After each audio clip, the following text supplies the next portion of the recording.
let it be known that I lost 2 different pens to this chapter. So I used 3 pens in total. And I have very few black colored pens. Lose pens. Well, like lost them to war because they dried out as I was trying to do this twice in a row, which lost them to war.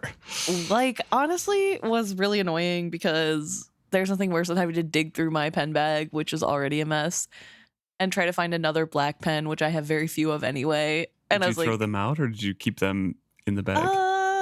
For sure threw them out. Yeah, interesting. They're definitely not back in the bag. Well, I'm not going to use black next chapter anyway. I change colors every chapter. Okay, in 4 chapters, you're going to be like, oh my gosh, why are these all dead? Well, they probably won't work right away anyway, so then I'll throw them for sure.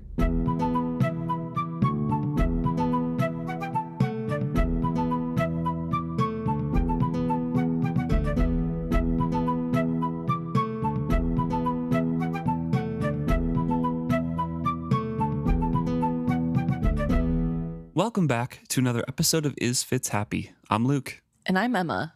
This week we're discussing chapter 24, Confrontations. You looking at me?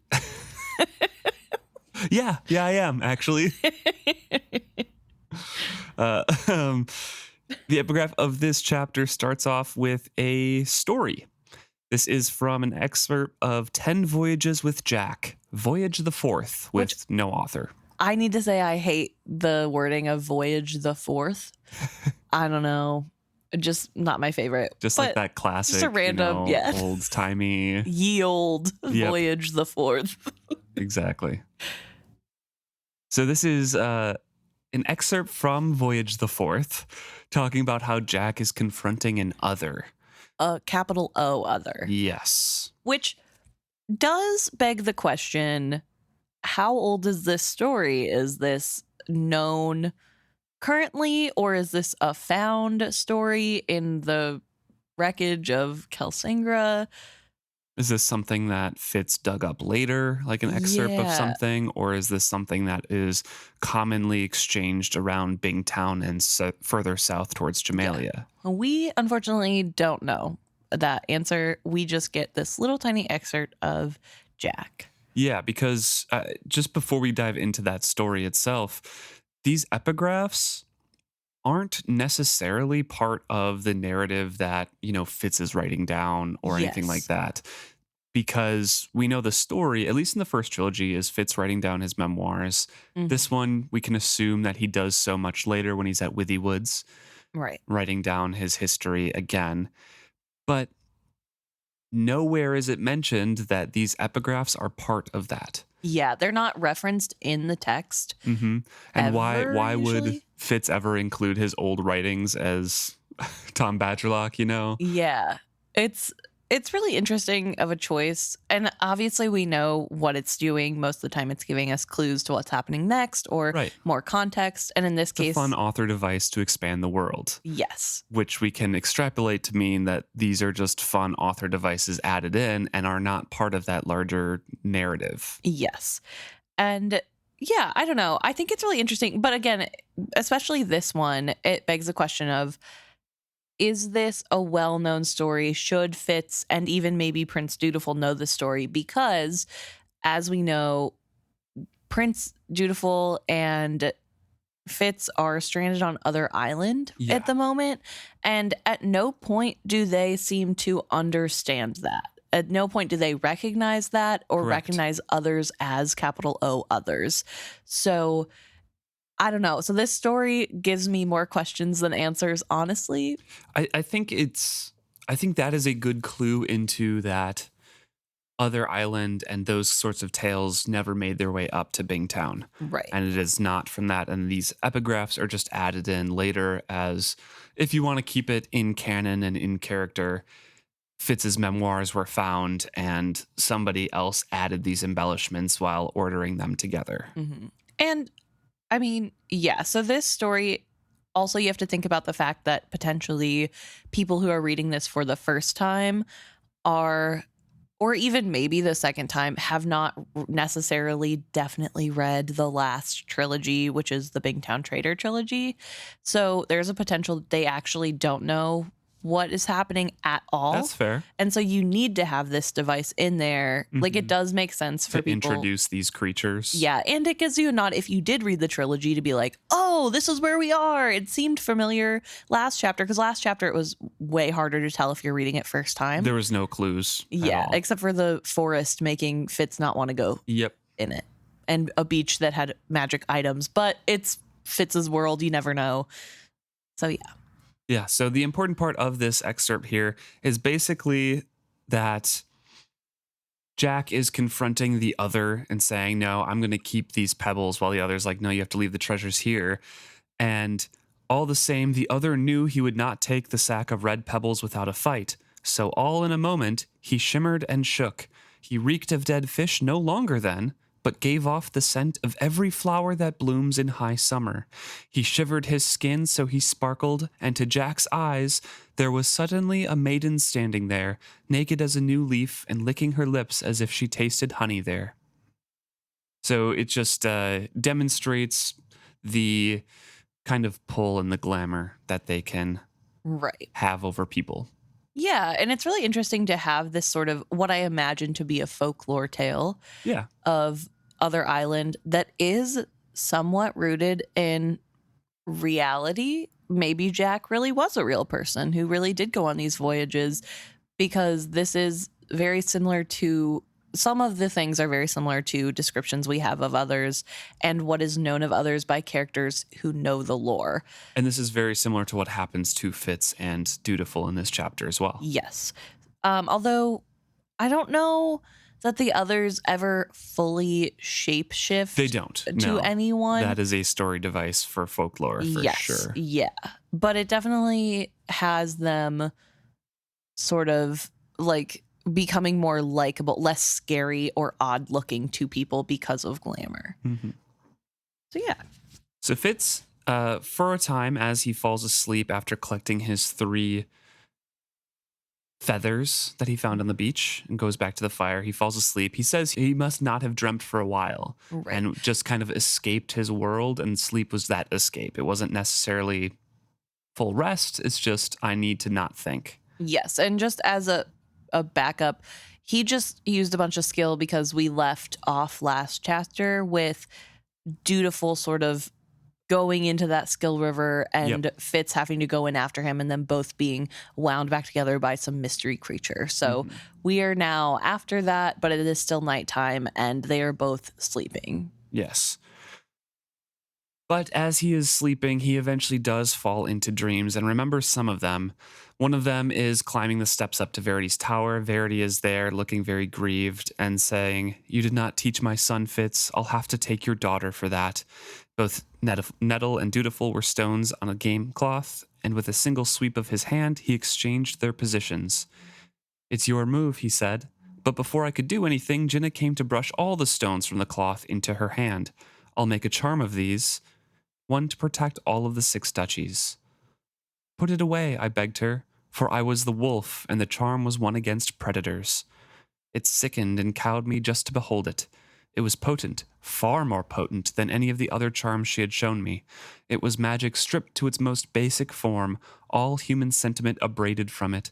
It was magic of an older time and place, magic that cared nothing for people. It was as implacable as the skill.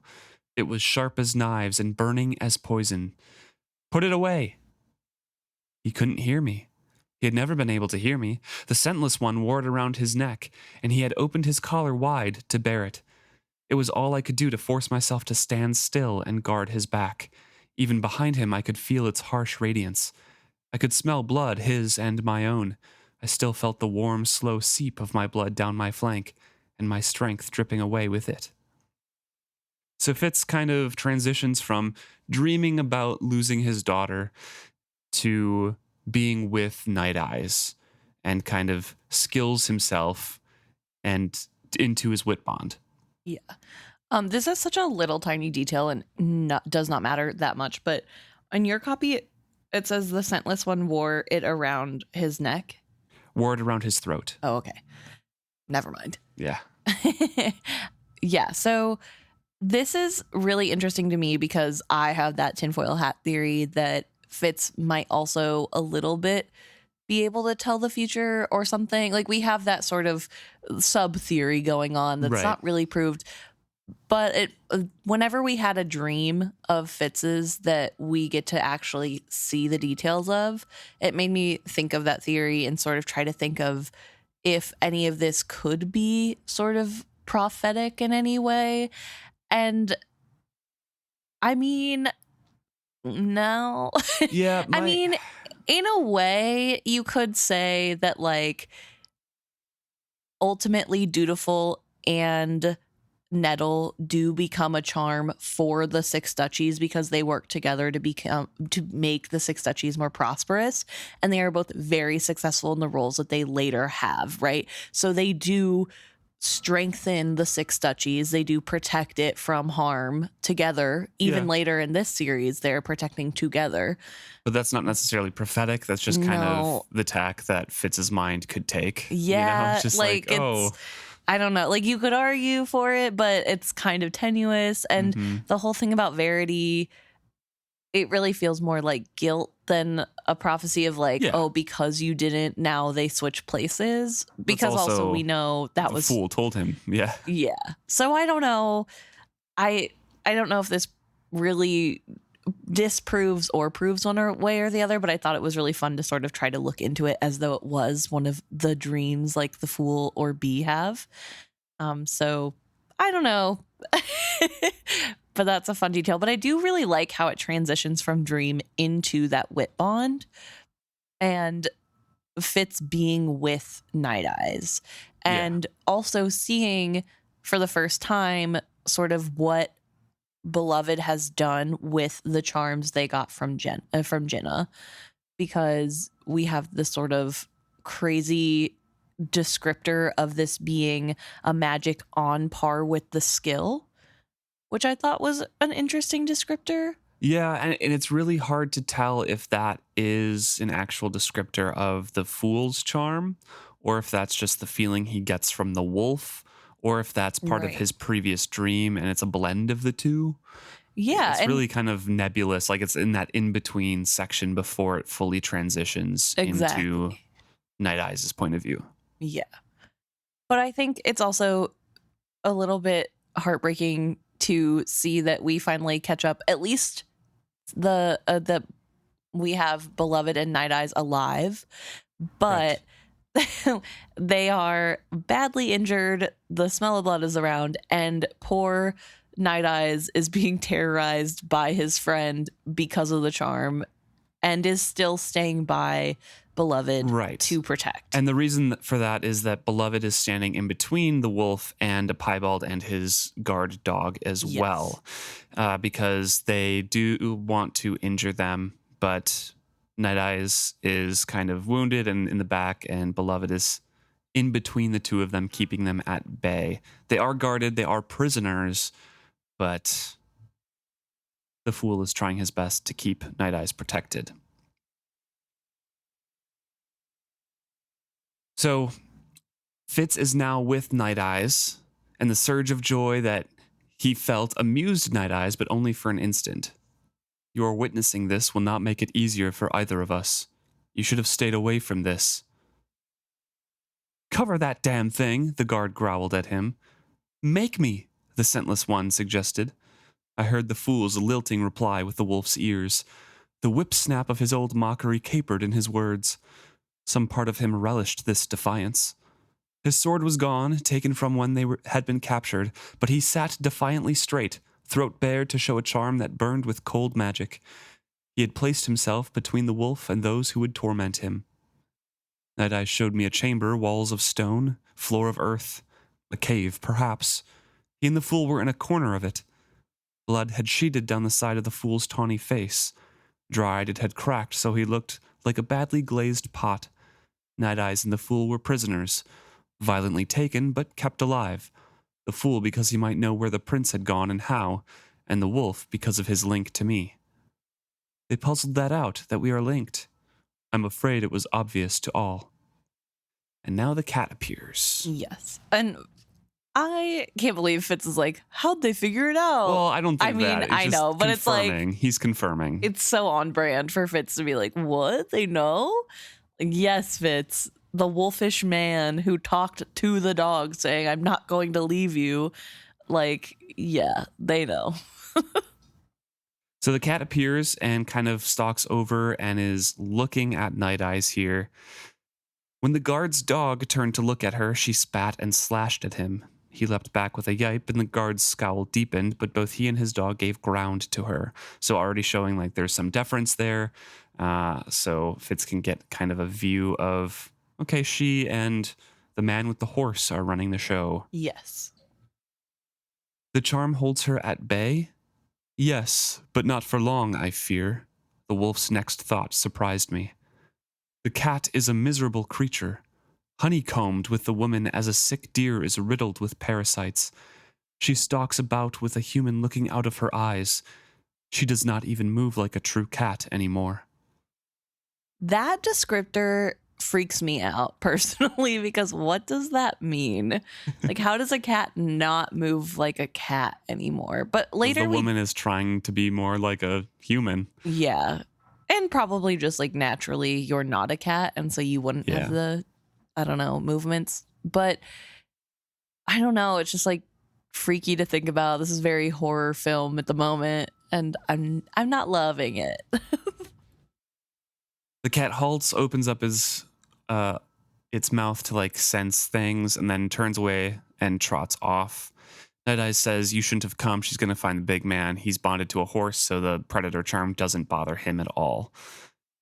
And Fitz notes that the wolf's thought rang with contempt for grass eaters, but there was an element of dread behind it.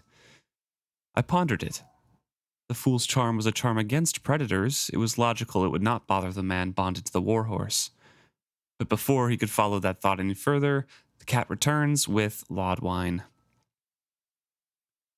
There you are. We've been waiting for you, he said slowly. Nighteyes would not meet his gaze, but the big man's words fell on his ears and came to me. I have your friends, you treacherous coward. Will you betray them as you've betrayed your old blood? I know you're somewhere with the prince. I don't know how you vanished, nor do I care. I say only this to you. Bring him back, or they die slowly. The fool stood up between the man and my wolf. I knew he spoke to me when he said, Don't listen. Stay away. Keep him safe. I could not see past the fool, but the shadow of the big man loomed suddenly large. Your hedge witch charm means nothing to me, Lord Golden. Then the fool's flying body crashed suddenly into my battered wolf, and my wit bond to him vanished. And Fitz jolts awake. Yes. So yes, the large threats against the friends trying to lure Prince Dutiful back to their clutches. Right. And I mean, a little bit, this is kind of an empty threat, because if they kill the friends, even slowly, what incentive is there to come back then? So they can't really kill Nighteyes and Lord Golden right now, in my opinion, because I feel like then they lose the only leverage. They could kill one, but still you're losing leverage every time you do that. And how long can you go? And I don't know. It's just convoluted, but it is really frustrating to be in Fitz's position, because there's nothing he can do. He can't go help. He can't fight back. He can't even speak. He just has to listen and watch as his friends are tormented. So he jolts awake from this, and he's up, he's cold, and looking around desperately for where the skill pillar is, cannot find it. So he can only hope that in the afternoon, when the water would be at full ebb, it would be visible, and he could leave the prince on the island and go back to them, hoping that the prince would manage, knowing that he would have to manage, as Fitz would deal with the piebalds and then come back for him. He says, if the retreating water did not reveal the pillar, I refused to consider what that might mean. Instead, I focused on the problems I could solve right now, find food and eat it. So he has to keep up his strength, keep up Dutiful's strength. So he starts to wake up the prince. And the prince does not want to wake up, and Fitz in his mind is like, okay, I know where I went as a kid in refuge in my dreams. I was with my bond partners almost all the time that I could manage. I need to get him out of this. I need to keep him separated from the cat as much as possible. So he's kind of violently shaking Dutiful here. Yeah. And also he thinks about how it's not waking him won't sever the link to his wit partner, but it will make it way harder to fully devote his energy to it. And so it won't be as strong of a link. I also just want to ask the question of why didn't either of them seem to be able to reach out to their link yesterday, like when they first arrived on the island? Because we have Fitz who keeps thinking, oh, they're dead for sure, and like can't get it out of his head that like his friends are maybe dead. And Dutiful does sort of quest out, but it's more seemingly with the skill and nothing to do with wit and his wit partner. Right, but that's how they reach their wit partners, right? Both of them have that mix of skill and wit. True. They just went through the pillar, is my thought. So their skill is kind of blunted, and it's a very staggering experience. Mm-hmm. And then Dutiful skills out later on when they've rested a bit.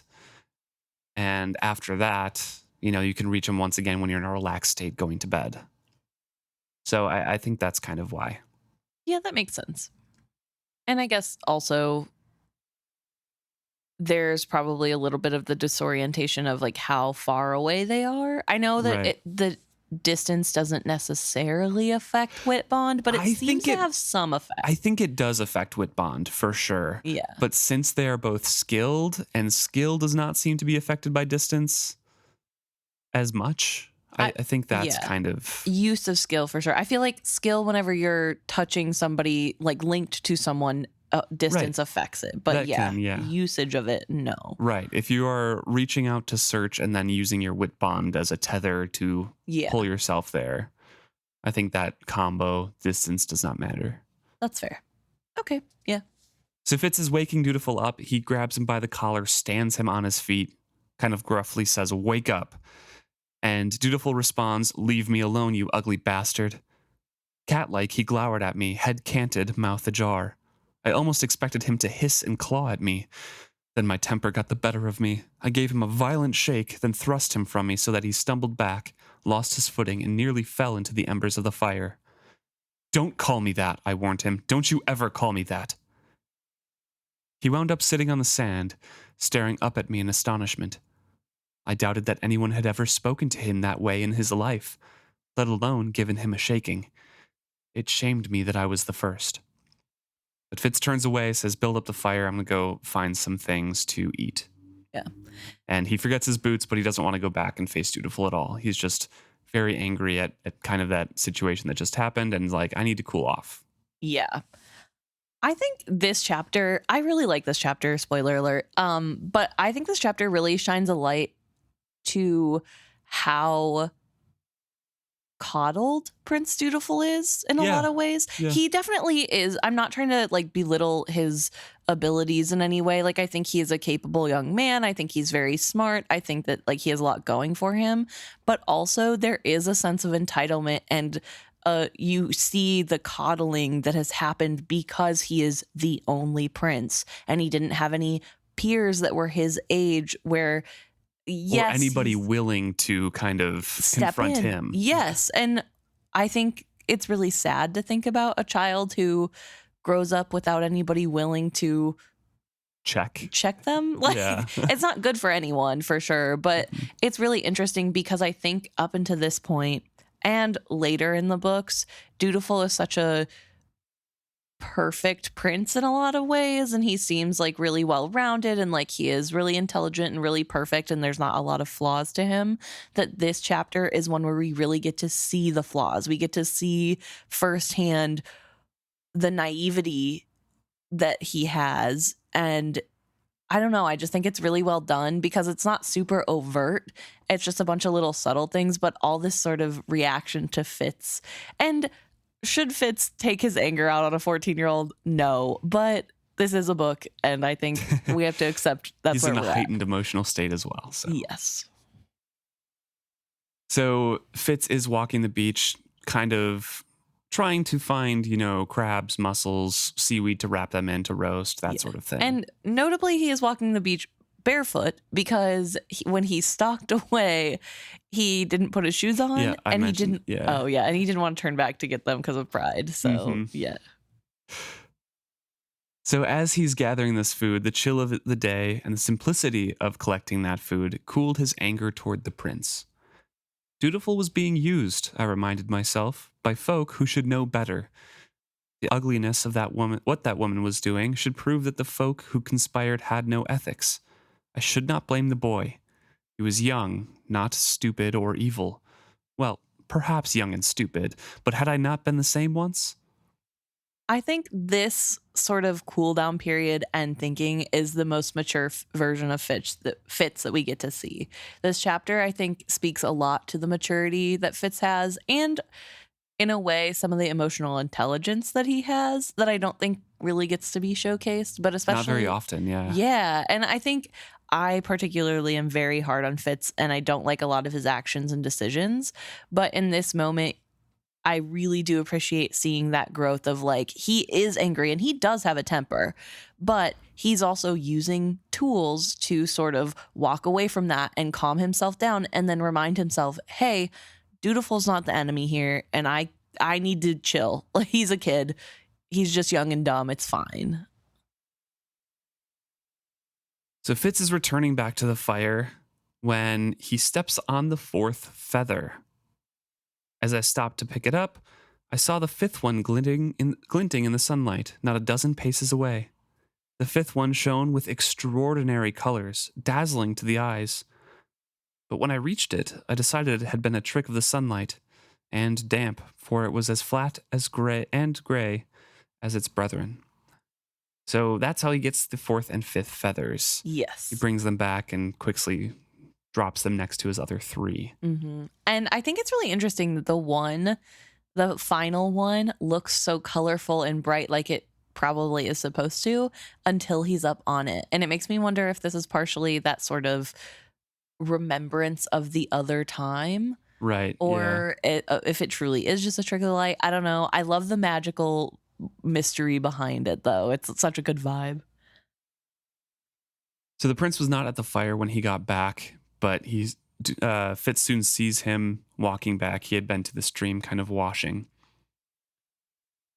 Dutiful watches Fitz as he builds up the fire and kind of wraps the seafood in the seaweed to steam and roast and puts them into the fire, getting that ready.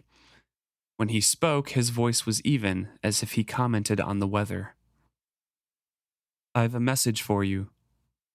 If you do not bring me back before sunset, they will kill them both, the man and the wolf." I did not even betray that I had heard his words. I kept my eyes on the food, edging the coals closer to it. When I finally spoke, my words were just as cold. "Perhaps, if they do not free the man and the wolf before noon, I will kill you."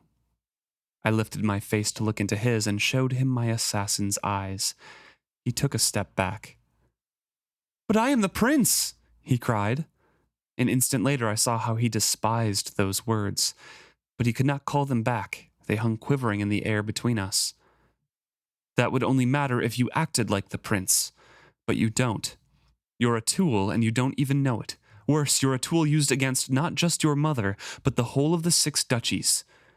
I looked aside from him as I spoke the words I must. "You don't even know that the woman you worship doesn't exist. Not as a woman, at any rate. She's dead, Prince Dutiful, but when she died, instead of letting go, she pushed into her cat's mind to live there. She rides the cat, a shameful thing for any old blood one to do. And she has used the cat to lure you in and deceive you with words of love. I do not know what she intends in the end, but it will not be good for any of you, and it will cost my friends' lives." I should have known that she was with him. I should have known that that was the one thing she would not permit me to tell him. He hissed like a cat from his open mouth as he sprang, and the tiny sound gave me an instant of warning. So Fitz reveals that truth to Dutiful, and because Dutiful was relaying messages, obviously Peladine was with him. Yeah. And takes control of Dutiful's body and forces him to attack Fitz. Yeah, it definitely highlights how dangerous this sort of bond has gotten, number one. But number two, also sort of the dangers behind talking with the prince, I guess, more openly. Yeah. I know we were a little bit frustrated that Fitz didn't just come out and tell Dutiful all the different things. And here's a really good example of what happens when he did, of what could go wrong. However, I would argue that it's sort of more of like a time and place situation. Like, Yeah, for sure. This more is could have like been taken into consideration before telling it. I don't know. And things have gotten a lot further very quickly than when they started out with the prince. I don't know. But that truth is now revealed to Dutiful because she can't stop Dutiful from hearing it as well. Yeah, because she does not have full control of him in this moment. She does have control of his body in a weird way, but she doesn't have control of like his consciousness, I guess. She can't switch places with him.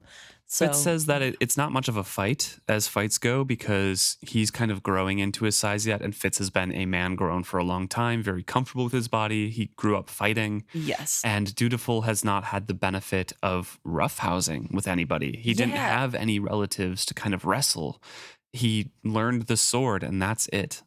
I recognized abruptly that no one had ever grappled with him this way. Of course, a prince would have trained with a blade, not with fists. Nor had he had brothers or a father to rough play. He did not know what to make of being manhandled this way. He repelled at me with the wit equivalent of a mental shove. As Burek had so long ago with me, I deflected it back at him. I felt his shock at that. In the next moment, he redoubled his struggle. I felt the fury that coursed through him. It was like fighting myself, and I knew he set no limits to what he would do in an attempt to injure me. His mindless savagery was limited only by his inexperience. Yeah. He's really struggling here. He is. And it's extra frustrating for both the prince and the cat and the woman because he has never been in a situation like this before where he is so easily bested, I'm sure. And I'm not saying that other people were letting him win his whole life or anything. No, but by reports, he's very, very, very good with the sword. Yeah, he's super talented, which makes sense. However, this isn't technique you can learn. Right. This is like roughhousing isn't like the perfectly placed. I mean, maybe at high level Muay Thai, but like you can learn wrestling and things like that. But if you've never been introduced to it, why would you learn it? Why would you learn it? And also, why would you know the best way to hurt somebody else in that way? Yeah. Right. Like this is just something he's very ill prepared for. And on top of Fitz having age and weight and muscle to best Dutiful with, he also has years of experience in assassin training of like how to incapacitate a person and so, like years at war and you know fighting forged ones. And so I think it gives that double look of being able to see what he's doing and being able to tell like, hey, this kid is not giving any thought to what this will do to him. He's just trying to hurt me. He's like so worked up that he just wants me to get hurt and it's not working and that's making him more mad. So Dutiful finally eventually kind of slumps in Fitz's arms and says in a whispered, sullen voice, "Enough. You win." So Fitz lets go, expecting him to drop to the sand. Instead, Dutiful has managed to grab onto Fitz's knife and spins and stabs it at Fitz's belly, which luckily is turned by his belt buckle. Which again shows how Dutiful is not practiced in this. He doesn't have, I mean, not that why would somebody be practiced in trying to kill somebody in this way, but he is not practiced. He does not know even where to strike to not hit the belt buckle, which Fitz would have known at that age because of his assassin training. Right. And like, it just really goes to show the difference in the two of them and how they're raised and like the pitfalls of being a prince in this situation of, you can't even defend yourself, bud. Like, what's going on? The knife wrapped in Fitz's shirt as it went past, and Fitz is now, of course, very angry. So he snaps the wrist back. The knife goes flying. And so once again, they're brawling. Yeah, There's no weapons anymore. And Fitz punches Dutiful in the side of the neck. Yep. It that which hammers him to his knees. Yeah. Dutiful to his He knees. yowled in fury as he fell, and the sound stood my hair on end. The glaring glance he turned on me was not the prince's, but some awful combination of cat, boy, and a woman who would master them both. Her will was the one that brought him up off his knees and springing toward me. So Fitz is trying to catch him, control him. He hits him hard in the center of his chest, a blow that should have at least slow him, but Dutiful doesn't stop, doesn't slow. I knew then that she had full control of him and that she would care nothing about pain I dealt him. I'd have to damage him if I wanted to stop him, and even at that moment, I could not bring myself to do that. So yeah, he's like full force fighting back Dutiful here, punches him in the side of the neck, punches him full in the chest. Yeah. Dutiful isn't stopping besides just being knocked back. And I think at first he was really angry and sort of trying to hurt the prince because, knee-jerk reaction. But I think that first look when he punches him in the neck and yowls, I think that really snaps him out of the anger part of it and brings him back to, first of all, child. Second of all, this isn't his actions. Like, he does not have full control here. And the person who doesn't care how hurt he gets in this process. Mm-hmm. Like, they don't care. And so I have to care. And I think too, you have to think about like the extra layer of this is what Regal did to people, and not to Fitz personally, but Fitz saw Regal do something similar to people. So there's like that added layer of like horribleness of like, this is another repeat of the pattern or whatever. I don't know. It's so scary. This fight is crazy. It like genuinely had my heart racing. I was like, don't hurt him, but also like, don't get hurt. So Fitz makes that realization and does the only thing he can do, which is fully tackle him, lay on top of Dutiful, and try to pin him down so he can't do anything. But Dutiful is still obviously struggling, so Fitz lifts him up and slams him back to the ground, and Dutiful's head hits the ground and bounces back up, which should stun him. In modern times, might give you a concussion. Yep. But he's on sand, so maybe not that bad. but it's still pretty enough bad. to make him bleed. And he doesn't stop. Dutiful goes to like bite him. So Fitz, as he's grabbing him, yells at him in this surge of fury that started somewhere so deep it was outside me. Dutiful, stop fighting me. He went limp in my arms. The woman cat glared at me furiously, but slowly she faded from his eyes. Prince Dutiful goggled up at me in terror. Then even that faded from his eyes. He stared like a dead man. Blood outlined his teeth. It was his own, leaking from his nose and over his mouth. He lay very still. I felt sickened. I peeled myself away from him and stood slowly, chest heaving. Ida and El, mercy. I prayed as I seldom did, but the gods were not interested in undoing what I had done. And now he recalls the times that has been used before, because Fitz knows what he did. He skill imprinted a command. He thinks about it in the past that he had used the skill to forcefully imprint on Prince Regal that he would suddenly become adamantly loyal to Queen Kettrikin and the child she carried. I had intended that skill imprint to be permanent, and it had been through Prince Regal's untimely death but a few months later. That prevented me from ever knowing how long such an imposed command would remain in force. And this time, he says, he acted in anger. With no thought beyond the moment. I just want to say, I feel like it's really interesting that the command, the Dutiful stop fighting me, is not italicized. Like, I guess maybe that's more wit, but it's more wit, but that's also talking in your head. Right. But I feel like the skill usually has something special about it being used. You know what I mean?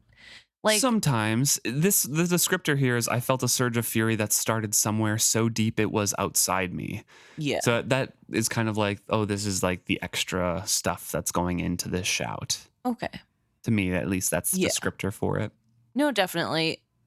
I would agree that is part, like that's what it's meant to be for sure. I just feel like if his realization of what he had done didn't come in his head, the reader might not know. yes, yeah. And so I feel like usually when a skill command happens, like when Fitz was skill commanded by Verity, I'm pretty sure it was italicized. Because that's the only way that Verity could command him, right? They had that skill link in his head. Okay. And that's the only way that Verity could talk to Fitz. Okay, fair. That's so fair. From Dutiful's point of view, it probably would be italicized. Right. Because he would hear it out loud and in his head. Right. Okay, that makes sense. Never mind then. But yeah, I do think that it's a little bit like, whoa. And that's just okay. I don't blame him, right? Yeah. Like I don't. What else do you do outside of like knocking him out? And even then, would it work? Can you knock somebody out who has somebody else's consciousness in them? Fitz does, I think, later apologize, and Dutiful's really mad at him for this. And like when they are okay together, yeah, and that's understandable. But also, what was the other option? Kind of the best case scenario for this situation, because otherwise Fitz would have had to tie the prince up, and they would have never escaped the island. Yeah, it's tough because there's a lot of factors at play here, and obviously, like, not great, but yeah, not great taking away free will. Yeah, but also Dutiful's free will was already taken away ish. Yeah, I don't know. It's really murky water here, and I'm on the stance of like, I don't think Fitz is a bad person for doing this. I think the circumstances that are around it called for it. I wish it would have been more purposeful, because maybe if he would have taken a second to like breathe and be like, oh, I'll use the skill, it wouldn't be so harsh and so nebulous of what did I do, what's happening. Because really, ultimately, skill commands seem very monkey paw. Like, yeah, so this is Dutiful, stop fighting me. And it seems to me that Dutiful kind of waits for Fitz's permission and is interpreting don't fight me as in like I have to obey his commands, because not obeying his commands is fighting his will. Yeah, which I think must get sorted out later as like... I think it fades, yeah. There's definitely... Because that's not what Fitz intended. It's weird because it's like, why does the person who got skilled command, their interpretation matters more than the person who did it? I don't know. And ultimately, we don't know if Dutiful is doing this because he can't, or if he's worried that that is what it meant. Like, he knows he can't fight, and so now he's like, I'm too scared to try anything. Yeah, we don't know. I don't know.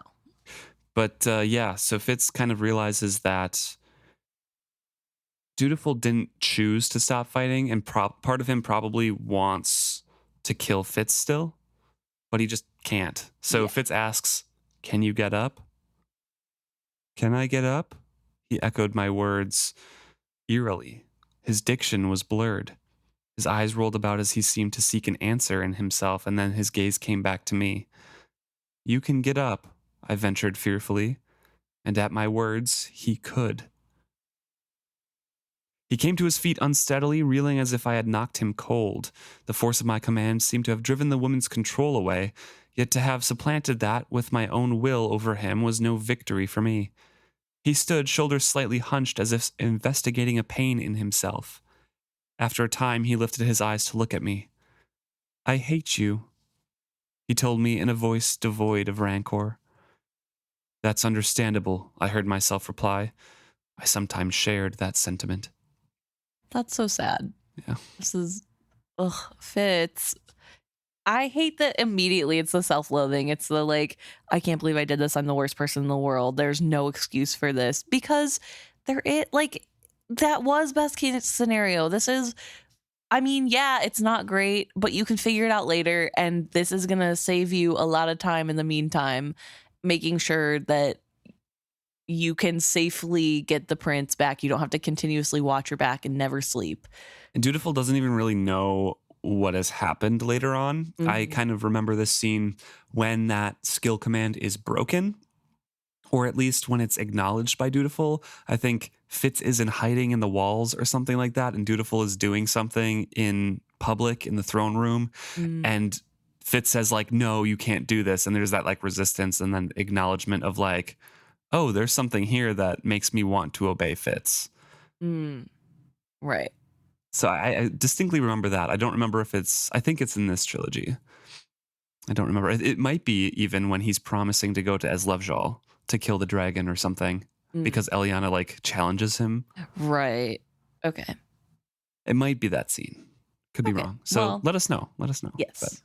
But yeah, so with that evidence, with my hazy evidence of the future, I don't even think Dutiful really knows what is going on. He just has this weird reaction to it because he doesn't know what the skill can do.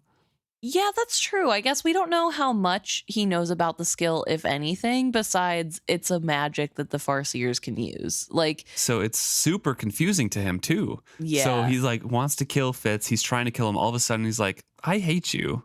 And I want to kill you, but I can't. Yeah, I'm not going to for some reason, but just know that I want to. But yeah, Fitz just can't look at him anymore. He's just like, okay, I'll grab my knife. And Fitz is having a tough time. He is sort of giving Dutiful space, which, again, I think I'm like so pro Fitz this chapter. It's crazy. But I love that in this moment, it's like, yeah, this is going to be really tough for this kid. Also, he just got beat up, like not even close. This was not even a close battle. And Fitz is basically fine.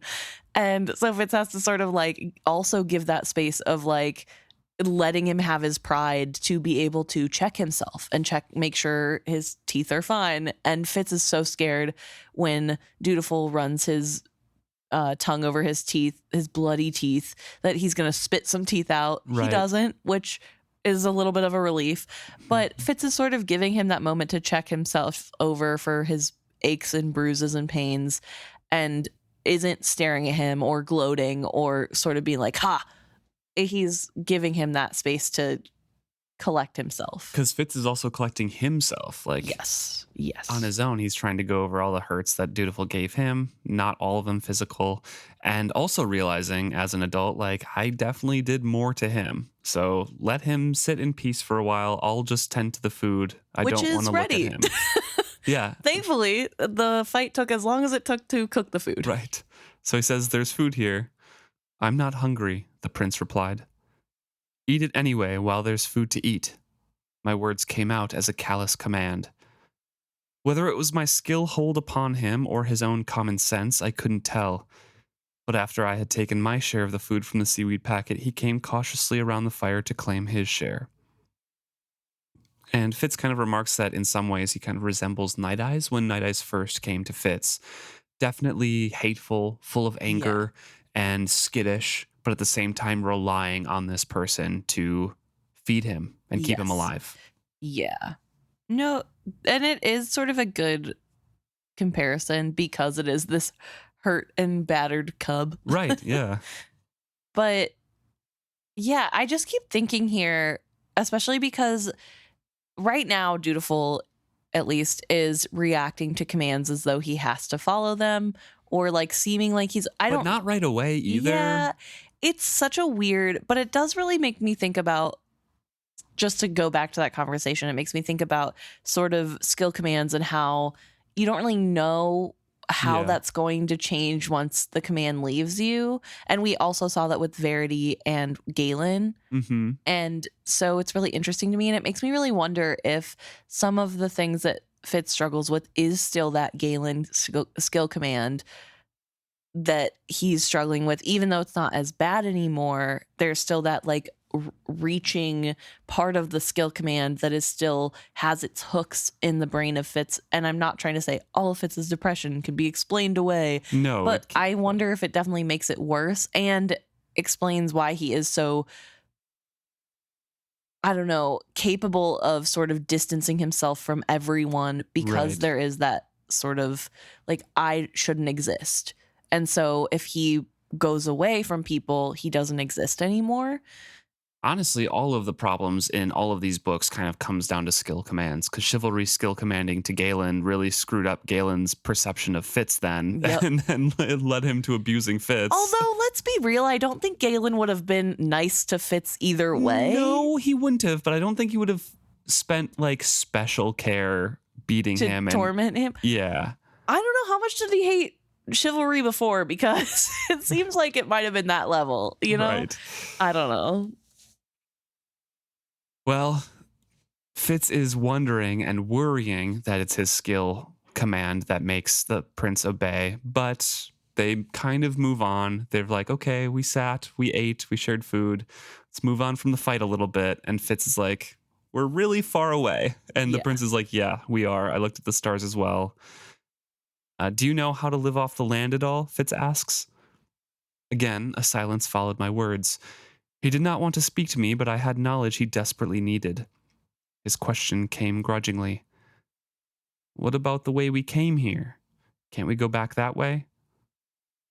How did you learn to do that magic? Is it the skill? I broke a little piece of the truth off and gave it to him. King Verity taught me to skill a long time ago. Before he could ask another question, I announced, I'm going to walk down the beach and climb up those cliffs. So he wants to see if there's any civilization around, see if there's any sign of anything that can help them. Right. And I do just want to point out, Fitz did earlier say, in his own head, to be fair, in his own head say, I did once skill my uncle, Regal. And then here he has to say King Verity instead of Uncle Verity. And there's just something really like ironic about that to me, where he's claiming Regal as his uncle and king. Verity is not his uncle. I know it's just like a little detail, and it doesn't. Obviously, he can't say Uncle Verity taught me. He's hiding his identity, but it says is my uncle Prince Regal. To be fair, yes, my uncle, Prince Regal. He does give the honorific. Okay, but but Verity is always there's the king. Something really funny to me. I don't know, like dark funny that Regal's his uncle, but Verity's his king. Right. And I don't know. I just think that poetic, ironic, something. It's something. And I just needed to point it out. So Fitz in his mind still is like, I'm going to go through the skill pillar and leave the prince here. I'm leaving him. And if I cannot find the skill pillar, I have a long walk back because I am going to go back to Buck no matter if I have to crawl, because I'm going to go back and kill all of the piebalds one by one. Yeah, and that are in the group that he saw. Yep, and that's going to give him his strength to make it back to Buck. Right. And I feel like it's really sad that we have this continuous pattern with Fitz where he sort of has to motivate himself to do things by revenge. With revenge. A lot of time. Not all the time. It's the strongest motive he has left. It is. He gave a lot of his emotions away. He's stunted. He did a lot of it out of love, right? For Nettle. Yes. Like a lot of the decisions that he just recently made. And love for Hap as well. Mm-hmm. But mostly it's he has duty. Yeah. He has a strong sense of duty of like, well, I said I'd do this thing and I will. And even that takes a backseat to revenge because first and foremost, he's getting that revenge. And then if he has time, he'll swing back and get the prince. And hopefully the Narcheska isn't too mad because he's got revenge to do. So Fitz declares that he's going to go climb those cliffs. He doesn't wait for the prince's reply. He grabs the feathers and shoves them up his sleeve because he doesn't want the prince asking about those. And he walks off. But the prince follows him. And they walk in silence for a while. They walk to a stream, kind of wash off. Prince watches Fitz wash off and then walks upstream to do it himself and drink. And meanwhile, Fitz kind of straps the feathers to his arm a little bit more secure so they're not just loose in his sleeve. But also does it when the prince is distracted so he won't see. And then together they walked on. The silence felt like a heavy thing we carried between us. I could feel him mulling over what I had told him about the woman. I wanted to lecture him, to batter him with words until he understood exactly what the woman was trying to do. I wanted to ask if she was still in his mind with him.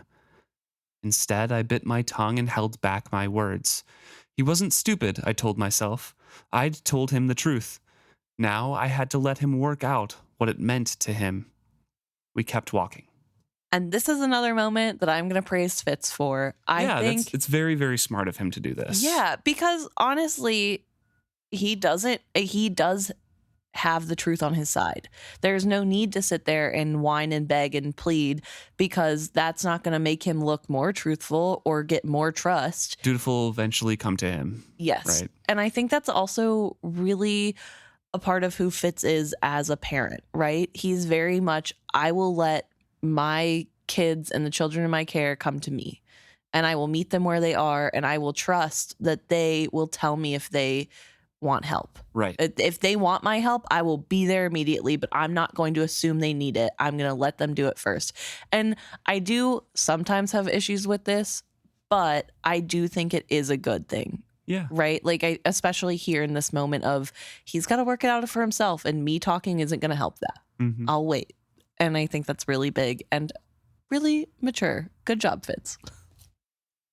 So they don't really find anything on the beach here as they walk up, and the black cliff gradually loomed larger until it towered above us, promised a good vantage of the land around it. As we drew closer, I saw that its face was pocked with holes. In a sand cliff, I would have thought them swallows' nests, but not in black stone. So again, this is a black stone cliff. Yes. But it is not veined with silver, and he does not get a weird feeling around it either. No. Was the stone quarry stone veined with silver before the dragons are made? Yep. Okay. That was almost positive that okay. Yes, because it's like part of the land. It's like a mineral. It's kind of okay. That's why they use that stone. Yeah, that's fair. I was going to ask if maybe this was part of the same stone, just unused yet, or like.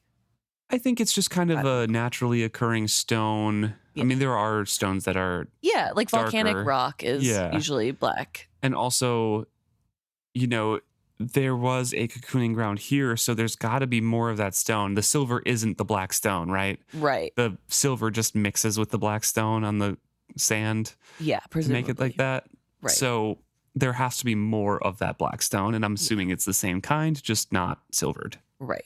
But this also, for people who have read the previous trilogy, the Live Ship Trader trilogy, this is a big, like, ding, ding, ding, ding, ding. This is Other Island, especially because there's alcoves here. There's alcoves, and it's the big black cliff. And not only that, but there was treasure on the beach that Fitz found. Those, like, weird feathers. Yeah. But that alone you can dismiss. But with the alcoves, it's sort of like oh my gosh, it's Other Island. Yep, because the alcoves have wonders and treasures in them. And he describes a bunch. I'm not going to I'll list them all out.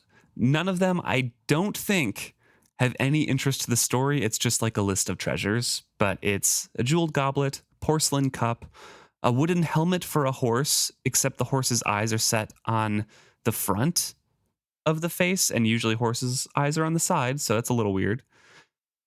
A net of gold chains studded with tiny blue gems that would drape over a woman's head, a tiny box of gleaming wood with images of flowers, a lamp carved from some lustrous green stone, a sheet of metal with odd characters graven into it, and a delicate stone flower in a vase.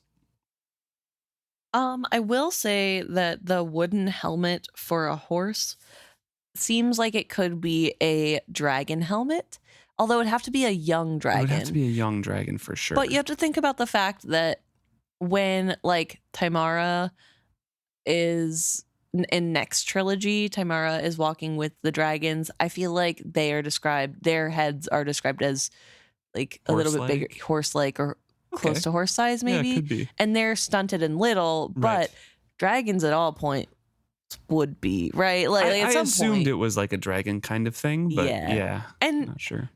Maybe it's for a stage play. Maybe, you know what I mean? Like maybe it's a prop. Yeah, it could just be like this is a dragon head from a puppet. Or I'm thinking that maybe it's to train the dragons to get used to the feeling of it. Although they're more independent, they're not animals that you train, so I don't know. Yeah. But there's no tarnish on these, no coating of salt on the wood. So Fitz is wondering, who did this all belong to? There's no footprints. All these marvels are left unguarded. Tempted beyond my control, I reached a finger to touch the flower in the vase, only to encounter resistance. It was as if a soft glass covered the opening of the alcove. Foolishly curious, I pressed my hand against the pliable surface. The harder I pressed, the more unyielding the invisible barrier became. I managed to touch one finger to the flower. It moved, and a delicate chiming from its petals just reached my ears. Yet it would have taken a stronger man than I to press a hand in deep enough to grasp that flower. I drew my hand back, and as my flesh left the alcove, my fingers tingled unpleasantly. It reminded me of brushing a nettle, save that it did not last as long.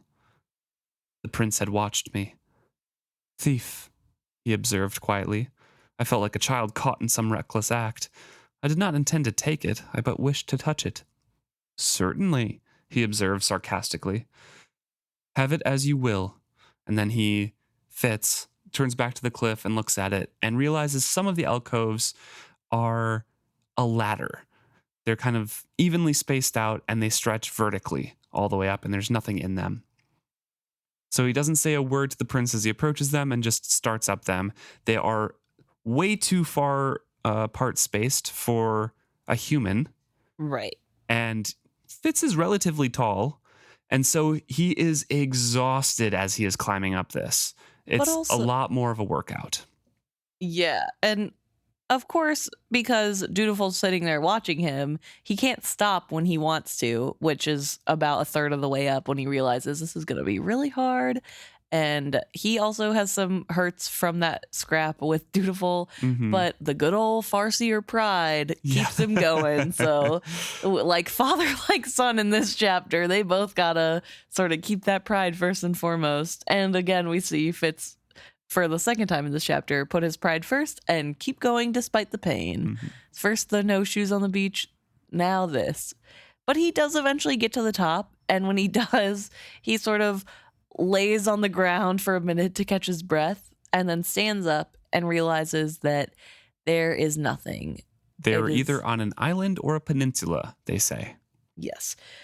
I saw no sign of human habitation, no ships on the sea, not even a tendril of smoke rising anywhere. If we had to leave our beach on foot, we'd have to go through the forest. The thought sent a surge of unease through me.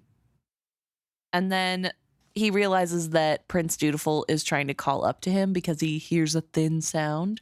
Which is like crazy how high he is then. Yeah. But he also can't he can only tell that he's asking a question because he can hear the inflection of the voice, not the words. So he just sort of waves him off and then goes back to looking. I made a vague hand motion at him, feeling annoyed. If he wanted so badly to know what I saw, let him climb up here himself. Yes. But that was funny. Yeah, it's very funny. But this would be a very sort of jarring thing to realize, that not only are you way further away than you intended to be from where you last were through the skill pillar, but no one's around. Right. And logically, somebody has these treasures. Somebody had to take care of them. There should be something around here. So Fitz's mind is like, I'm missing something. And he looks at the forest trying to decide, is there somewhere to go that would be easy? And he notices a trail that looks not well used and like it might be little more than a game trail, but that's the only trail they have. So they're going to have to use that if they go through it. Yep. And then lastly, he looked towards the water, searching for anything that might indicate worked stone. Nothing was exposed yet, but one area looked promising. As each wave fell back, I had glimpses of what might be several large black stones with straight edges. They were still under a shallow layer of water. I hoped it was not a geological quirk. So he sees a tangle of driftwood and some seaweed and lines it up in his head of where they have to go to find it. Right, because once he's down there, he needs to be able to tell which direction to go. Yeah. So it's very smart of him to do this. But then he decides he needs to go back down. And this is way worse going down than it was coming up, because going up, at least he knew where he was going. Now he has to blindly put his legs over the edge and drop down. By the time I reached the ground, my legs had a tremor of weariness in them. I skipped the last 2 steps, dropping to the sand and nearly falling to my knees. Well, what did you see? Water, rocks, trees. No town? No road? No. So what are we going to do? He sounded annoyed, as if it were all my fault. I knew what I would do. I was going back through the skill pillar, even if I had to dive to find it. But what I said to him was, "What I tell you, she knows. Isn't that true?" That stole all his words from him. He stood for a time just staring at me, and when Fitz heads down the beach, the prince just follows, unaware of how much authority he had ceded to me.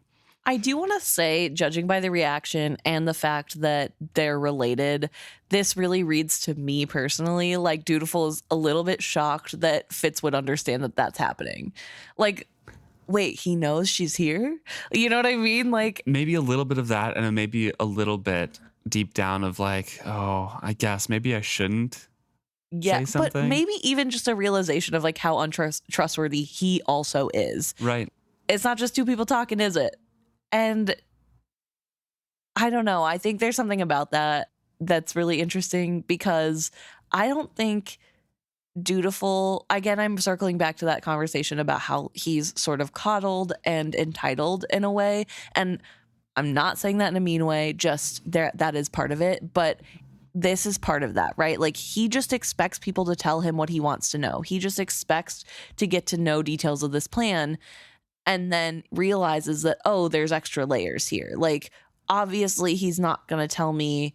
And maybe it's not just because he's this untrustworthy, crazy person. Maybe there's actual reason that he is not. And that's the authority that Dutiful, or that Fitz mentions, right? Yeah. That Dutiful now has set the precedent that he's going to follow along with Fitz, even if he doesn't know it, know what he's doing. Yeah. And it's sort of hard once you start following someone's lead to break out of it, because it's like, well, you didn't have a problem before. What's the problem now? Right. So after a little bit of time, a little bit of walking, Dutiful breaks the silence. "You said she was dead. That's impossible. If she is dead, how does she speak to me?" I took a breath to speak, sighed it out after a moment, and then took another. "When you are witted, you bond to an animal. It's more than sharing thoughts." He kind of continues on for a sentence, and the prince is like, "I know all that. I'm a piebald." Ugh. Which, like, Fitz is sort of going over what is Basics. basics. But that's what you need to know. But you have to, yeah. He doesn't know what the prince knows. You got to set up the basics, basic foundation before you can, build the house.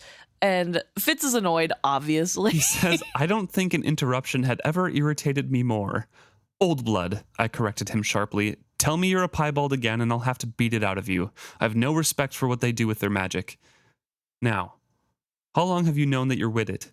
I demanded suddenly. Why? I saw him struggle to push his mind past my threat. I'd meant it and he knew it. He took a breath. "For about 5 months. Since the cat was given to me, almost as soon as her leash was given over to me, you felt a trap closing on you, one you've been too stupid to perceive. The cat was given to you because others knew you were witted before you knew it yourself, so you've shown signs of it without being aware that you were doing so. Someone noticed, someone decided to use you, so they presented you with an animal to bond with. That's not how it's supposed to be, you know." He explains that, witted parents don't hand their children a pet. They raise them, and then the person goes out to seek a partner. A like-minded animal on their own journey when he's mature enough, and also the animal is mature enough to bond. "You weren't educated about the wit by people that cared about you. A group of witted saw an opening and took advantage of it. The cat didn't choose you. That's bad enough. But I don't think the cat was even allowed to choose the woman. She stole it as a kit from the mother's den and forced the bond. Then the woman died, but she kept on living in the cat." His eyes were wide and dark, staring up at me. He looked slightly aside from me, and I felt the wit working between them. "I don't believe you. She says she can explain it all, that you're trying to confuse me." The words spilled out of him hastily, as if he tried to hide behind them. I glanced over at the boy. Skepticism and confusion had closed his face. I took a breath and kept my temper.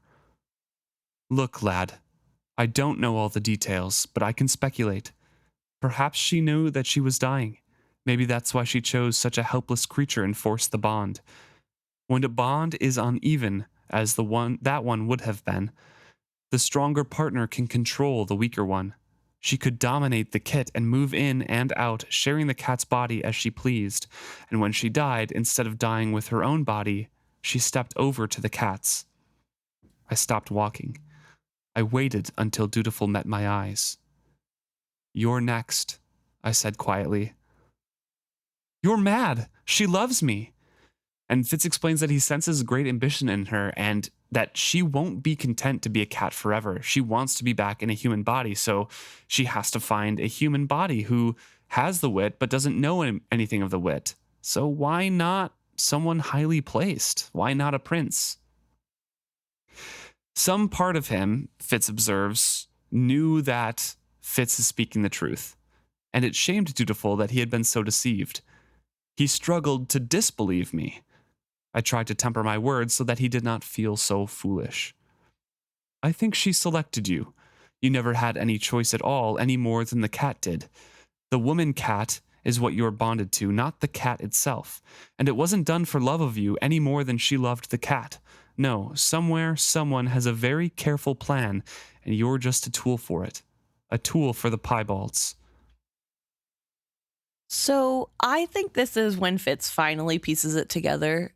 I'm kind of surprised that he immediately tells the prince, but also, I guess, in this moment, he's sort of trusting the prince to be smart enough to figure things out. And maybe after the observations that he's had, knows that the truth is the only thing that's going to get through.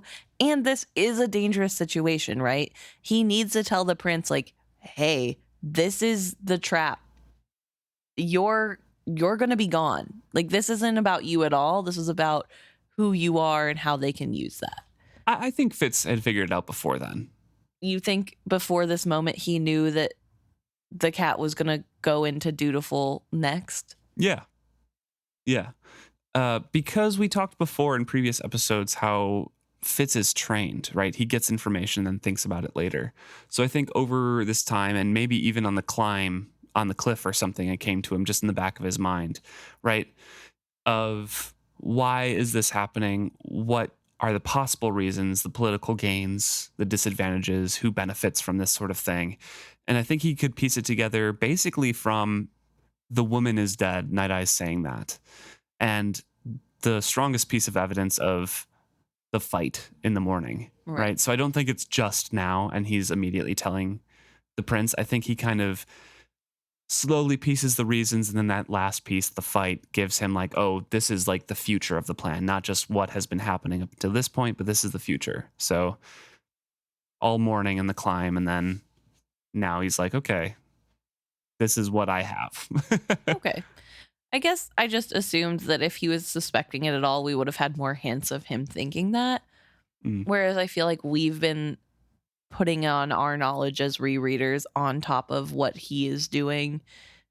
And so I don't know. Like I can't tell. It feels as though when he stops and makes Dutiful meet his eyes, he's like talked it out to the point where he's like, you're next. Like he's just realized you're not, like it's accumulated to this point. Oh, I was interpreting the pause as like, I need Dutiful to know that I'm serious and this is what I truly think. I mean, it definitely also conveys that, but it felt, I guess the way I read it, it just felt like he realized it and he needs Dutiful to realize it too. Obviously, Dutiful's like, I don't believe you. You're a liar. And Fitz sees the breath he takes. His shoulders heave and knows that Dutiful wants to attack, but the skill command is holding him back. Yeah. He says, for a time I was carefully quiet. When I judged he had mastered himself, I spoke very quietly. You've called me a bastard, a thief, and now a liar. A prince should be more mindful of what insults he flings, unless he thinks that his title alone will protect him. So here's an insult for you, and a warning. Hide behind being a prince while calling me nasty names, and I'll call you a coward. The next time you insult me, your bloodlines won't stop my fist. I held his gaze until he looked aside from me, a cub cowed by a wolf. I lowered my voice, forcing him to listen carefully to catch my words. You're not stupid, Dutiful. You know I'm not a liar. She's dead, and you were being used. You don't want it to be true, but that's not the same as disbelieving me. You'll probably keep hoping and praying that something will happen to prove I'm wrong. It won't. I took a deep breath.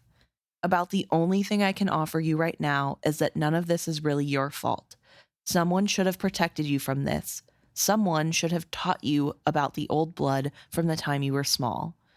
There was no way to admit to either of us that someone was me.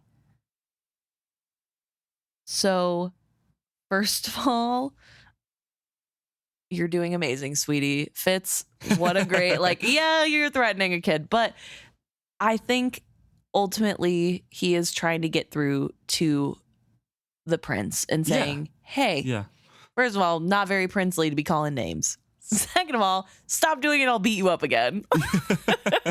And then thirdly, this is happening and it's really hard. I know that you don't like it. Sorry.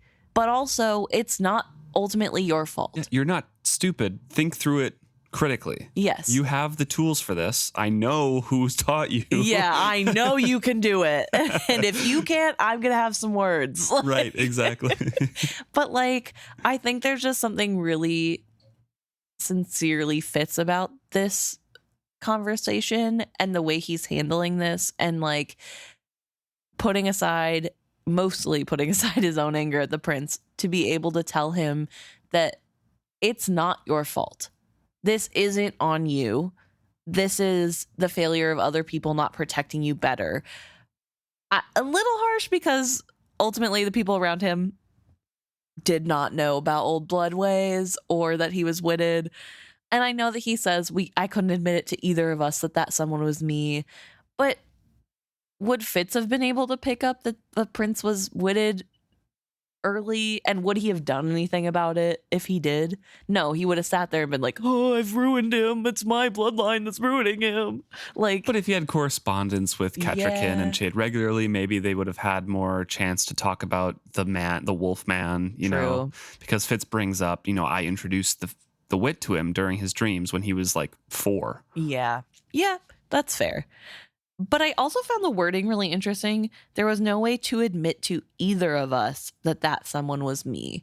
Yeah, that feels to me like I am a narrator in the future writing these down. Yes. And I did not want to confront that about myself just yet. Because he confronts that back in Buckkeep, right? And decides to stay on as the teacher later on. But right now, that's not on his mind. Right.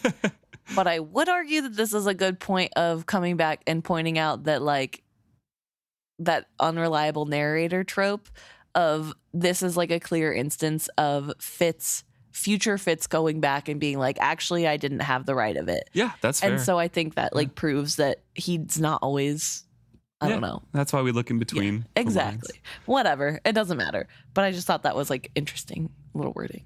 I will say, devil's advocate here, that you are praising Fitz throughout this chapter. You really like him. And yet in the background of this whole thing, we still have the emotionally charged, I am going to abandon this 15-year-old on this island to fend for himself because it's going to be good for him while I go and save Nighteyes and the Fool or avenge them.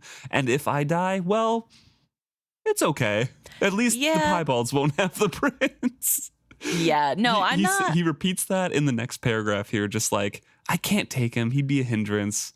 Some time alone would be good for him. Yeah, I mean, okay, listen, there are some not great parts about all of this. Right. However, I think I'm able to skip over it because I know it's not happening. And as much as Fitz is I'm going to do it, he hasn't yet tried to leave the prince behind. He also tries to convince himself of a lot of things that never happen. Exactly. So that's I will say that just to everyone listening, it's not that he's suddenly become emotionally mature and is he's amazing in this chapter. He's still I need to go kill people and leave this child here. I'm just highlighting specifically the emotional maturity that he's having towards Dutiful, because I think it is important to show a thing that we've been sort of I have been ragging on Fitz a lot for not having. And I think this is a really beautiful way of showing that there really is a lot of depth to how he interacts with other people, but especially in this moment when it's a kid. Okay, obviously now I'm saying that and I'm sort of making light of the fact that he has physically fought the prince at least once, but Couple I think, times now. oh yeah, like 2, maybe 3 times. But I think outside of that, like, these are weird circumstances, and I think Dutiful the has tried heart to of it. stab him 2 of those Yeah, times. Dutiful's starting it. I know he's 14, but Dutiful is starting it. And mostly it's just Fitz reacting in defense and not Yeah. going too far. Right. Yeah. But I think the main thing is, like, we are seeing in between all that this sort of the heart of Fitz and who he is and Mhm. how he is as a person and how he's interacting on a deeper level in a way we don't ever really get to see. Yeah. Like, there's not a ton of other people where we get to see this much in-depth thinking anymore. I think first trilogy we got to see it more, but this trilogy we don't really get to see that thinking. And It's because a lot of the times he's thinking of his own issues and the Yes. problems, and he doesn't want to think about that. He No. skims over it. But when he can talk to somebody else about their problems, you get to see his thought process more. Yes. And it's really displayed in this chapter. Yeah, and I think it's a really good way to think about how he's going at his own problems too. Mhm. And I think that it's really nice to get this sort of break to see that there is still emotion there, even if it is stunted, even if we do have all the other problems around what is the good in there. I think seeing the good is important to, number one, remember it's there, but number two, understand sort of how much Fitz is hurting and broken, especially maybe because of the memories he's feeding into the stone dragon, but just the circumstances of life. And I think this really points to he's a lot more caring than he gives himself credit for. Yeah. I say through him punching somebody, but he does Yeah, we care. get it. He Yeah. does care. Well, we're going to change tacks a little bit now. It's not so much introspective about him. Some action happens here. And before that starts, I kind of want to talk about the setup of Other Island and the beach. Yes. Because Fitz says they are almost upon the snag of, seaweed and driftwood that he had marked out when he was on the cliff, denoting where he thinks the skill pillar might be. And this is when Dutiful starts to ask a question like, hey, you said that my father taught you to skill. Did he teach you to? And then he trips on something, which is a chain, right? A Yes. gold chain, and he finds a treasure of the beach.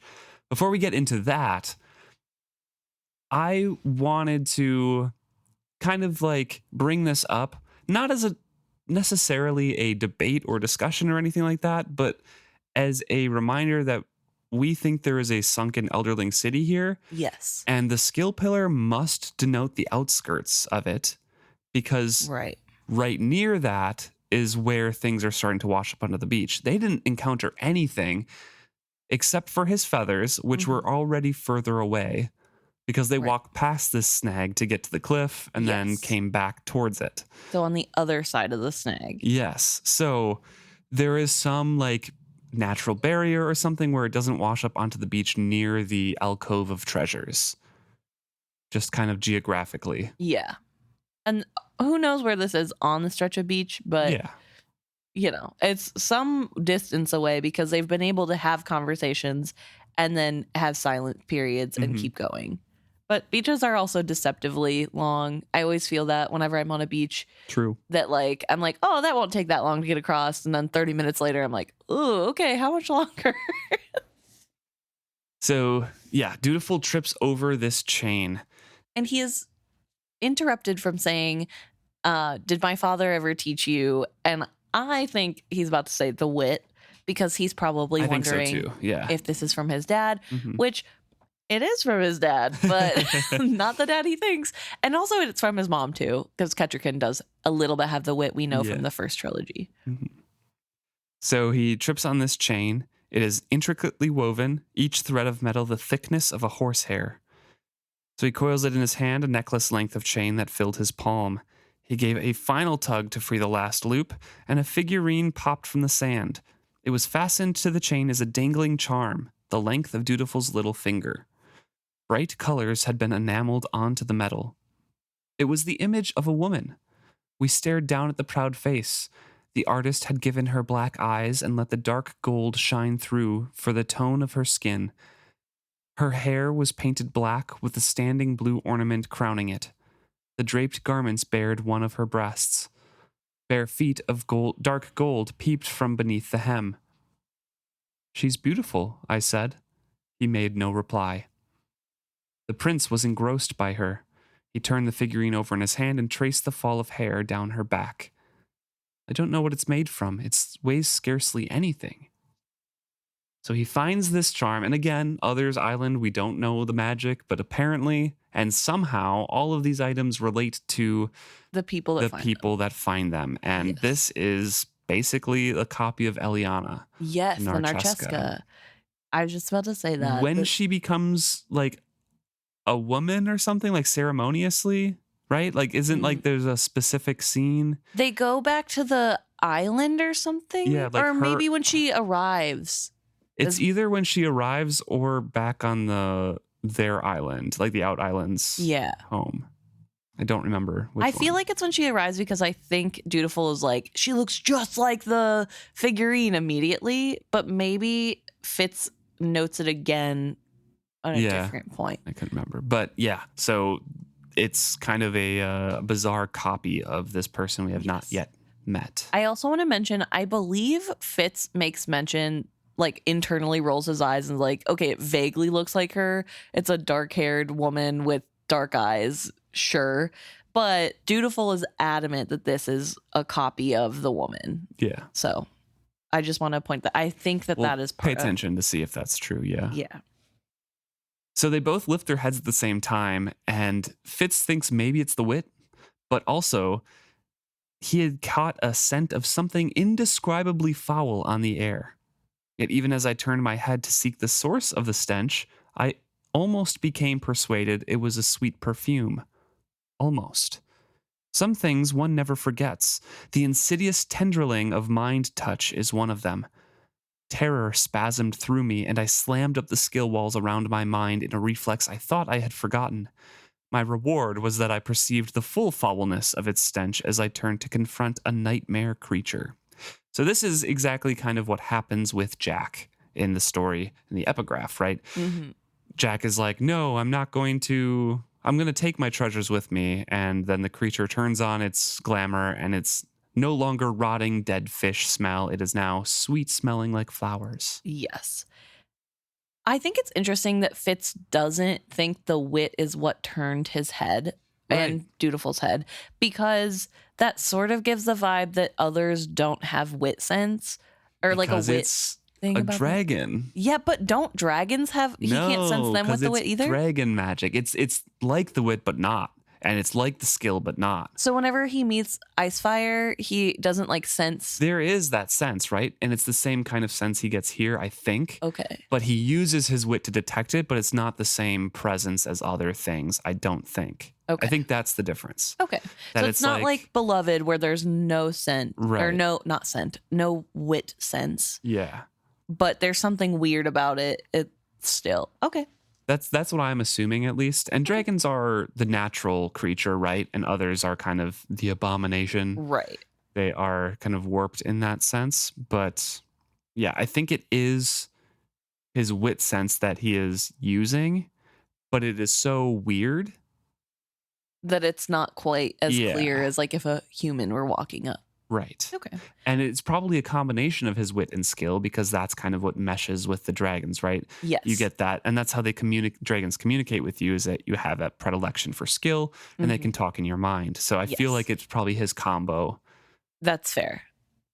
I do want to say that I'm about to read the description of this creature because this is the only example of the others that we get that is somebody not seeing through any glamour. And we know that Kenneth was sort of good at putting off the glamour that was going, like he sort of saw through, but his description of the creature was more of like, this is like sort of a frog-like being where like it has like arms and hands. It's humanoid, but not fully. I mean, like, they still say that there's basically a long kind of slug-like thing and they hump through the sand, but he has like long arms with hands. Yeah. I feel like the way that Kennett describes, I mean, okay, I'd have to go back and like find the exact quote, but I'm feeling like when Kennett sees the creatures, even though he's disgusted, there is something humanoid about them. Like there are parts of the creature that are weird for sure, but all of it sort of blends to be humanoid-ish. What Fitz is describing to me feels nowhere close to humanoid. Like I feel like part of the glamour is making this creature seem familiar. So I'll go ahead and read Fitz's point of view.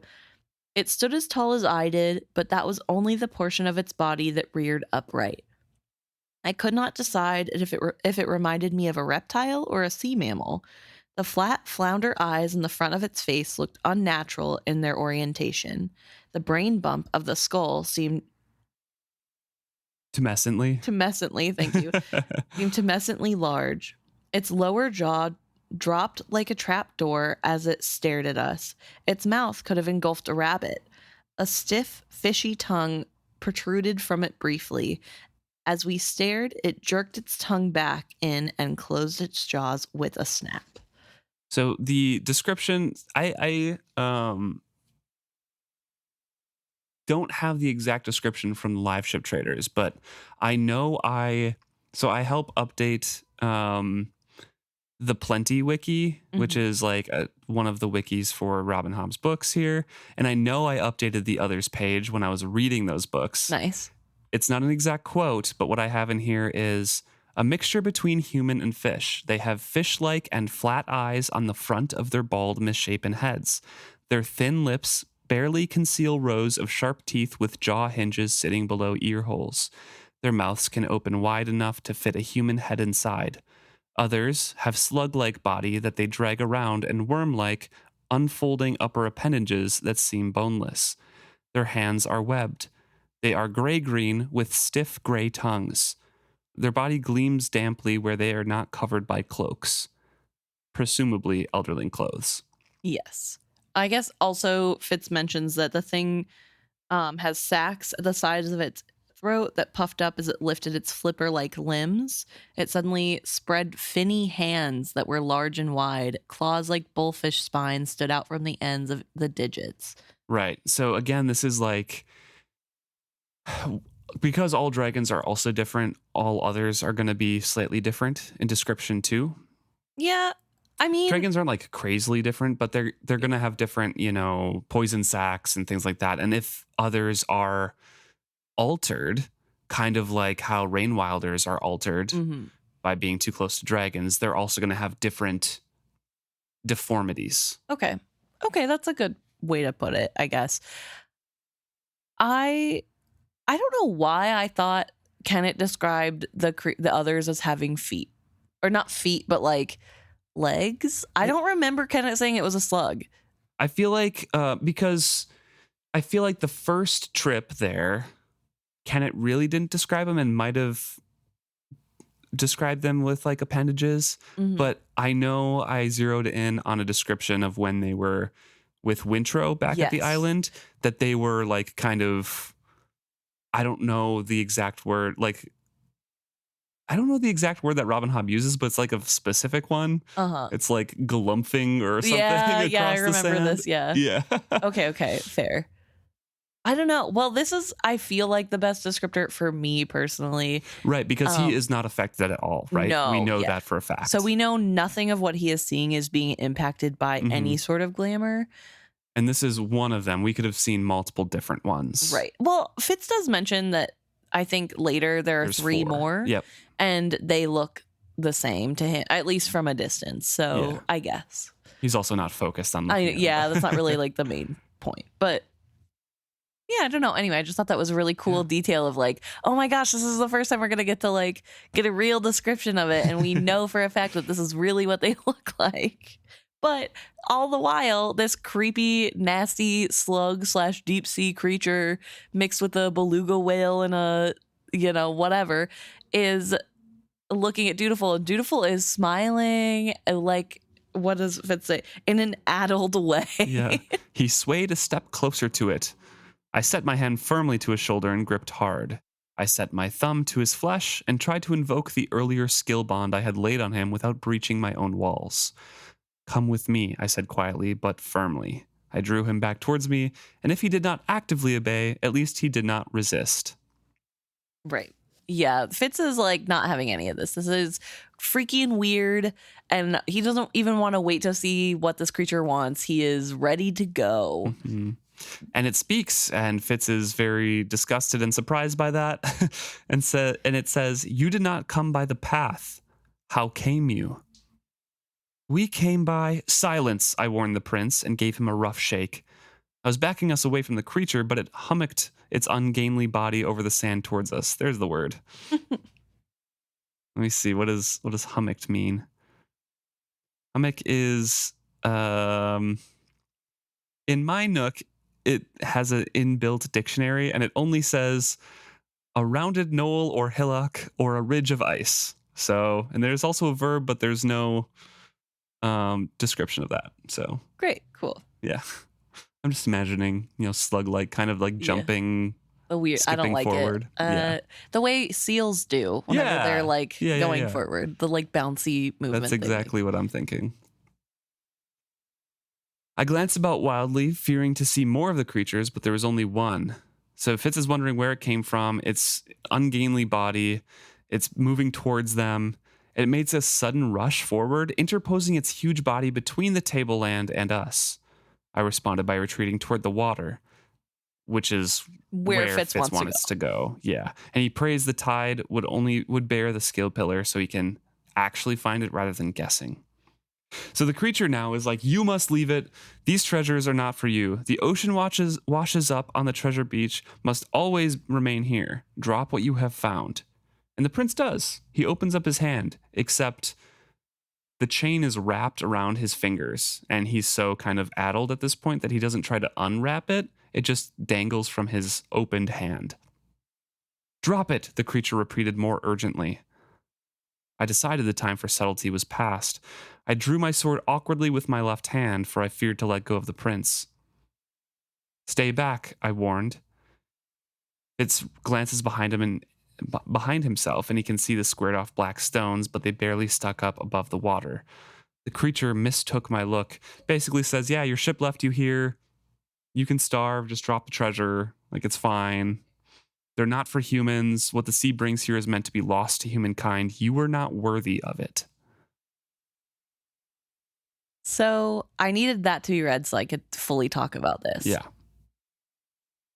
This is a sentiment that is echoed by Kennet's charm when it realizes that Kennet has left the island with the ruby earring that was in the dead cat found on the beach. That Kennet has stolen. Yes. So Kennet has stolen something. It's actually, Kennet gives the earring to Etta at the whorehouse, and Kennet's charm says, "How smart of you to give away something that the sea will want to reclaim." It's like something along that's not the exact verbiage. I'm not reading from a direct quote, but it literally says, like, "That's really smart of you to give away the one thing that anyone's ever been able to take off the island because it doesn't belong. Like, the sea is going to reclaim it." And so I think it's really interesting then to have the other sit here and say, "Humans aren't worthy of these. You don't get them anymore," which both would come from a similar place, you would think. Because at first I was wondering if the other feels this way because of something that the whites at Claris have sort of like imbued in them. Like, if this is sort of rubbing off on them, that's how they got convinced to give up the locations of things and what, because the others are traitors, right? Like, they turned on their own kind to work with the whites of Claris to survive. So I was wondering, like, how much of this is influence from Claris, how much of this is something they truly believe. And I don't know. I don't think it's true. Nothing bad happens to Fitz. But I also think it kind of stems from the fact that these were elderling things and they were better than humans, right? That's fair. We have that from the mind of Tintaglia. Like, these humans are disgusting little pests. They're nothing compared to the elderlings of the past. Right.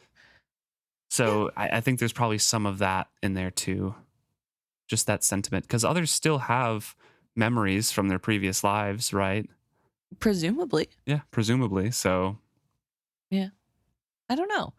But yeah, so I don't know. I found that this whole thing to be really interesting to me because I think it's really cool to see all the layers of dragon species or dragon touched things do truly believe the same thing. They all agree that like this isn't for humans. Humans need to get their dirty paws off of it. But also sort of from the insinuation of Kenneth's charm that like it's bad luck to take the things, it's really interesting then to see Fitz and Dutiful do not have any negative consequences. In fact, Fitz taking the feathers from the island has positive ramifications and impact on his future. right. Kind of. I thought what Kenneth's charm was saying about the earring was sarcastic.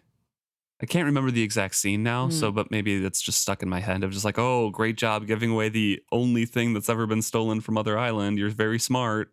Yeah, I mean, it could be. Maybe I'm just misreading it. I don't remember it. Because it's before the charm has any feelings about Edda either way. Yeah. So I guess the way I read it was like, oh, that's actually really smart to get offload the thing that you shouldn't have. It definitely could be. Yeah. I don't know. Either way, I thought it was interesting to see this sort of, it's so cool when that happens in these books where it's like, oh, all the different pieces come together and like they all agree.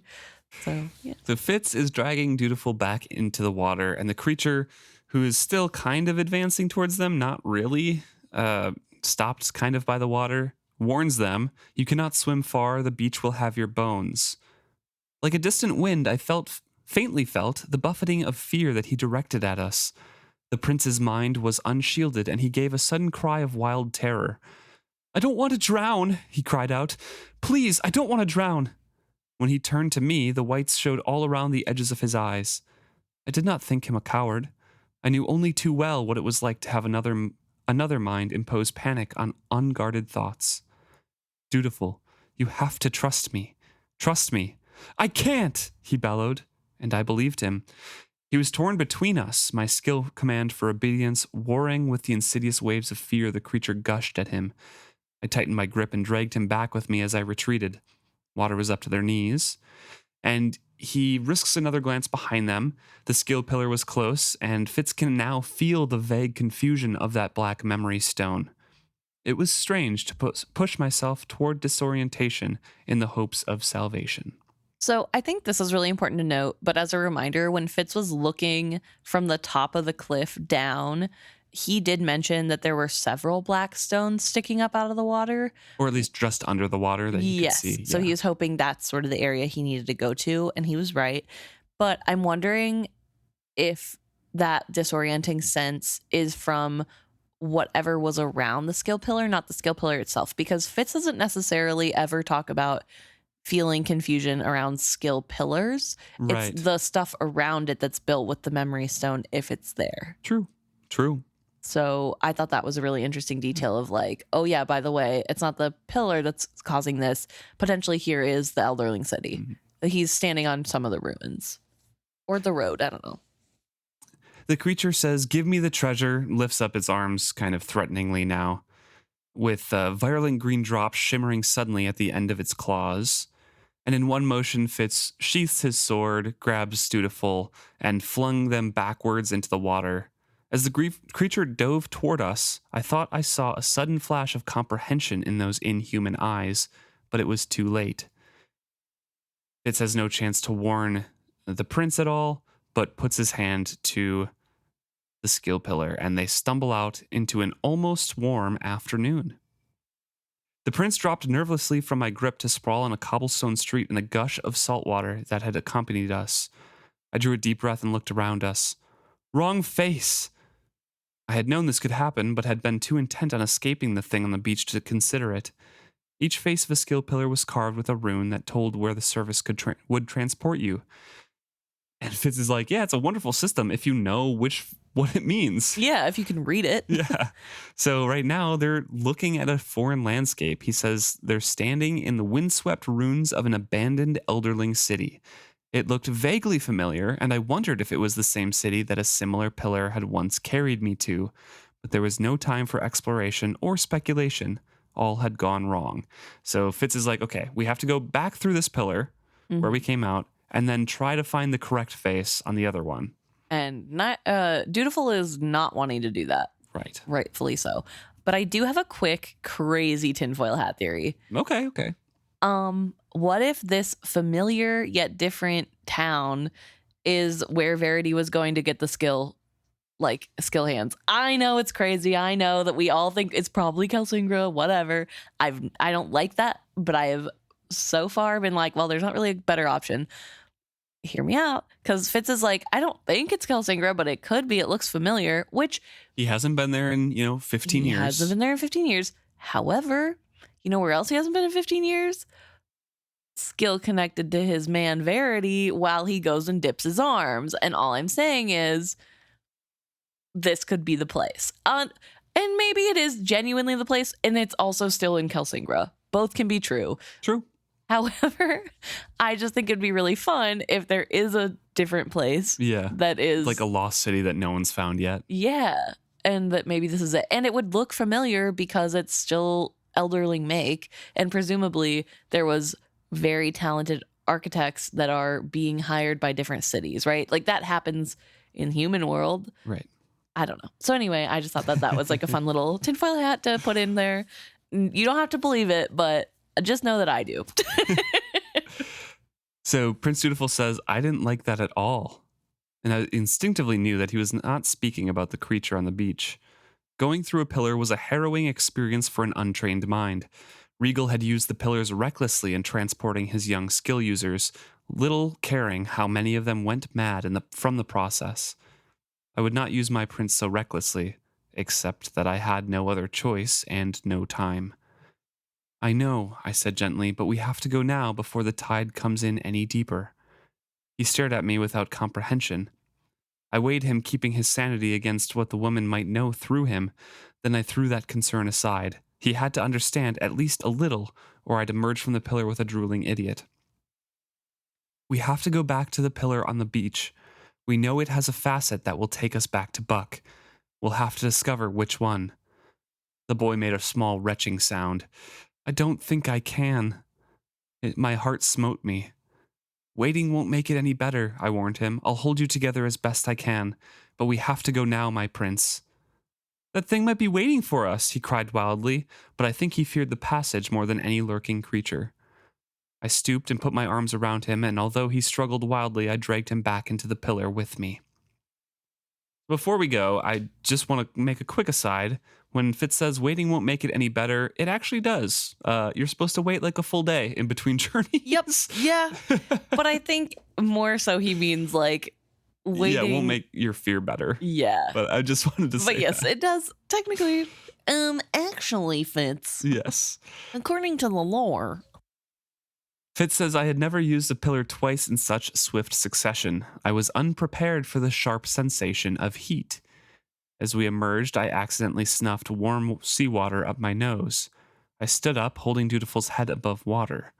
The water around the pillar was seething with the heat from it, and the prince had been right. As I held his lax body in my arms and shook water from my face, I heard startled grunts from the beach. Not one, but 4 of the ungainly creatures had congregated there. At the sight of us, they charged, hunching across the sand and into the waves. No time to think or look or choose. The prince was limp and lolling. I clutched him to me and risked dropping my skill walls to try to hold his mind intact. As an incoming wave drove me to my knees, I slapped a hand to the steaming surface of the skill pillar. It dragged me in. The transit this time seemed unbearable. I swear I smelled a strange odor, oddly familiar and yet repulsive. Dutiful, dutiful, prince, heir to the Farseer throne, son of Ketrican. I wrapped his tattering thoughts in my own and named him by every name I could think of. Then came a moment he reached back to me. I know you. That was all I sensed from him, but after that he held on to himself and to me. There was a queer passivity to our bond, and when at length we washed out onto green grass under a lowering sky, I wondered if the prince's mind had survived our escape from the treasure beach. And that's the end of the chapter. It is. So yeah, they go through multiple times, which I had forgotten that they went to this first city mistakenly. Also forgot the mistaken city. Because it never really comes up again besides like Jade being like, you can't do that. You can't go through the pillar multiple times at one go. It's like, well, I did so. Yeah. He's the catalyst after all. It's got to be fine. You risk the prince's mind. I'm like, yeah, do that or get killed by strange creatures. Yeah, what's the alternative, Jade? Let's be real. Also, kind of feels like a design flaw that the thing heats up after use. And I say that because even if it's not you going back and forth, presumably multiple people would use this thing, right? So what happens when multiple people, one after the other, used it back in the day? It just got really hot to the touch? I don't know. Maybe they had a one for going and one for coming back to the city or something. I guess. But still, like, I don't know. It just seems like a weird, like, I don't know how detail. often it was used, though, you know? True.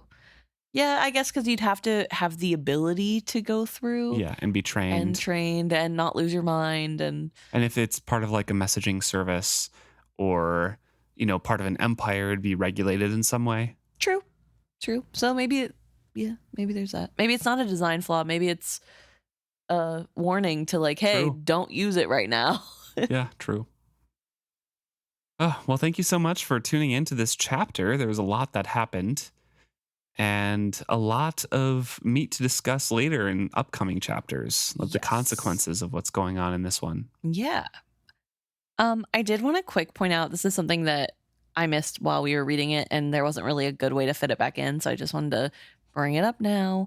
When Fitz and the prince are sparring, there's a point where the prince comes at Fitz and tries to headbutt him.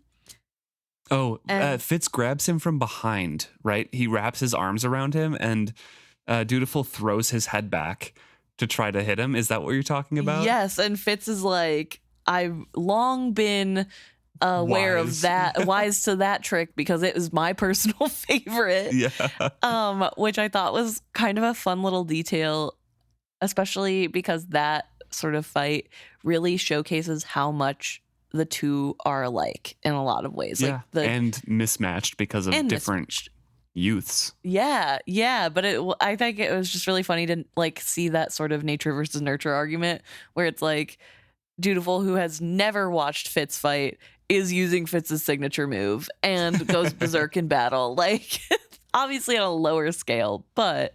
And taken over by someone. Yes. Yeah, there is like a little bit. But I just thought it was like kind of a funny little detail of like, I've long been aware of that move. It's my favorite. Well, if you guys have thoughts on this chapter or Fitz's favorite fighting move, please let us know at isfitzhappy@gmail.com.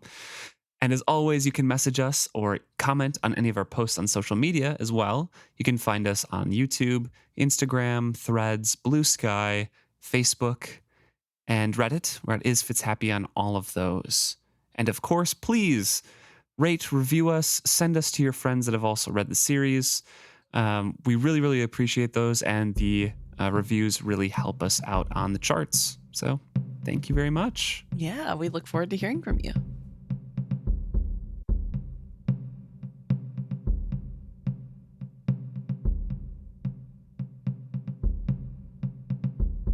Welcome to our favorite part of the podcast, where we get to hear your guys' takes. And today we are going to start with some Facebook comments. And we're starting with, first of all, we got a really funny meme put in our Facebook comment that I will be posting on our Instagram story on whatever day the memes go. Or I guess it has already been posted by the time you're listening to this. And it would be in the highlights if you missed it on our Instagram page. Which, speaking of, I need to go do that quick. I don't think I've highlighted it in a minute, but it'll be fine. They'll all be up there. You'll be able to see it. But it's a very funny meme. I won't read it. You'll have to find it. It's very good. So thank you, Hedwig Irene, for putting that on there. And then we have some comments from Ellen on Facebook. And Ellen is talking about the mental cliff that Fitz is teetering on when he is finding the feathers. And this is in reference to last chapter when Fitz is on the beach at night and he finds the first 3 feathers, and instead of continuing forward, he stops because he feels like he's on a cliff. Like if he keeps going, something serious will happen, and he walks away from it. Ellen says, my instinct about the mental cliff when Fitz found the feathers was that an other was waiting for him to complete the beach, complete the quest or spell, if you will, to get his fortune read and for the others to take whatever they get out of it. But since he didn't complete the beach, they couldn't come for him, maybe. And so I thought that was... I think that's really interesting. Yeah, I really like that theory of like there is some sort of magic to this beach, of not just from the items, but from the others. Yeah. Of when somebody finds all of the items destined for them, they're summoned, which would sort of make sense with their timing of coming shortly after. Kind of, yeah. A little bit. I mean, listen, shortly after the prince finds his item. Yeah. I know that Fitz also finishes finding his, but maybe his is broken because it's in 2 separate pieces, or maybe not. Maybe they have to give you time because they don't right away come for Kenneth. Yeah. Whenever Kenneth finishes his beach, he has to sort of walk for a while. So maybe... Well, because Genghis finds out all of them and brings it back to Kenneth. That's true. There's also that. But, you know, I don't know. Maybe there is some magic to it. I really like the theory and very excited about it. So thank you for that idea. Ellen also is speaking to our question about names and, you know, regents and royals around the world kind of changing their names if they did, because we were talking about the naming convention in Farseer Trilogy. Yes, where I may have offended the Brits by insinuating that Queen Elizabeth II changed her name to Elizabeth. Still unconfirmed. I could have Googled it at any point and did not. So that one's on me. Ellen says that they also don't remember if Queen Elizabeth changed her name, the second changed her name, but says, I remember her father did, as seen in the movie The King's Speech, a very good movie, which it is a good movie. Regarding if there's magic around the names, I see it as more of a placebo. If you grow up with a name that is a personality trait, I bet you will spend a lot of time thinking of that trait and either adopting it or rebelling against it. I know it is written quite a bit about how names stick or not in The Piebald Prince and The Willful Princess, so I'm looking forward to hearing more of your thoughts when we read it. Yeah. So that's very fun. It's good to know that there is more of that in there, and yeah, we will, as I mentioned before, we will read it. Yes. Probably in the next couple months would be my guess. Yeah. Fingers crossed. Yeah. Thank you, Ellen. That is interesting. So some good insight there. Yeah. Love to hear it. Nice little theory too. It does make sense that, you know, people would dwell a little bit more. You know, chivalry would grow up being like, okay, I am chivalrous. Yes. You know, that is, I have to do that. I have to be. And with the added constricture of being, you know, the king in waiting growing up too. It's like I can't rebel against it really. I got a lot of people depending on me. Yeah. And I mean, also looking at Dutiful, you know, he has been up until this point pretty dutiful to his duty as the Farseer heir. And Regal grew up knowing he was more regal than the other too because of desire. So he has that arrogance bred into him. Yes. And taught to him. So it makes him not regal in the end to everybody else, but in his mind, he is the epitome. Regal. Yeah. Yes. So yeah, I like it. Thank you, Ellen.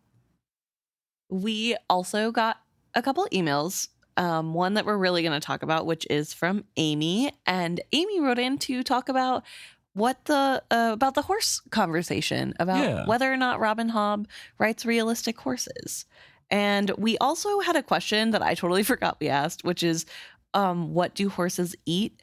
And Amy is just letting us know that they are 100% herbivores, other than the very naughty ponies taking bites out of small children with a smiley face, which I thought was funny. Maybe omnivores. So a little bit omnivore. No, just kidding. Yes, very, very herbivore, which is good to know. I thought that was true, but then also...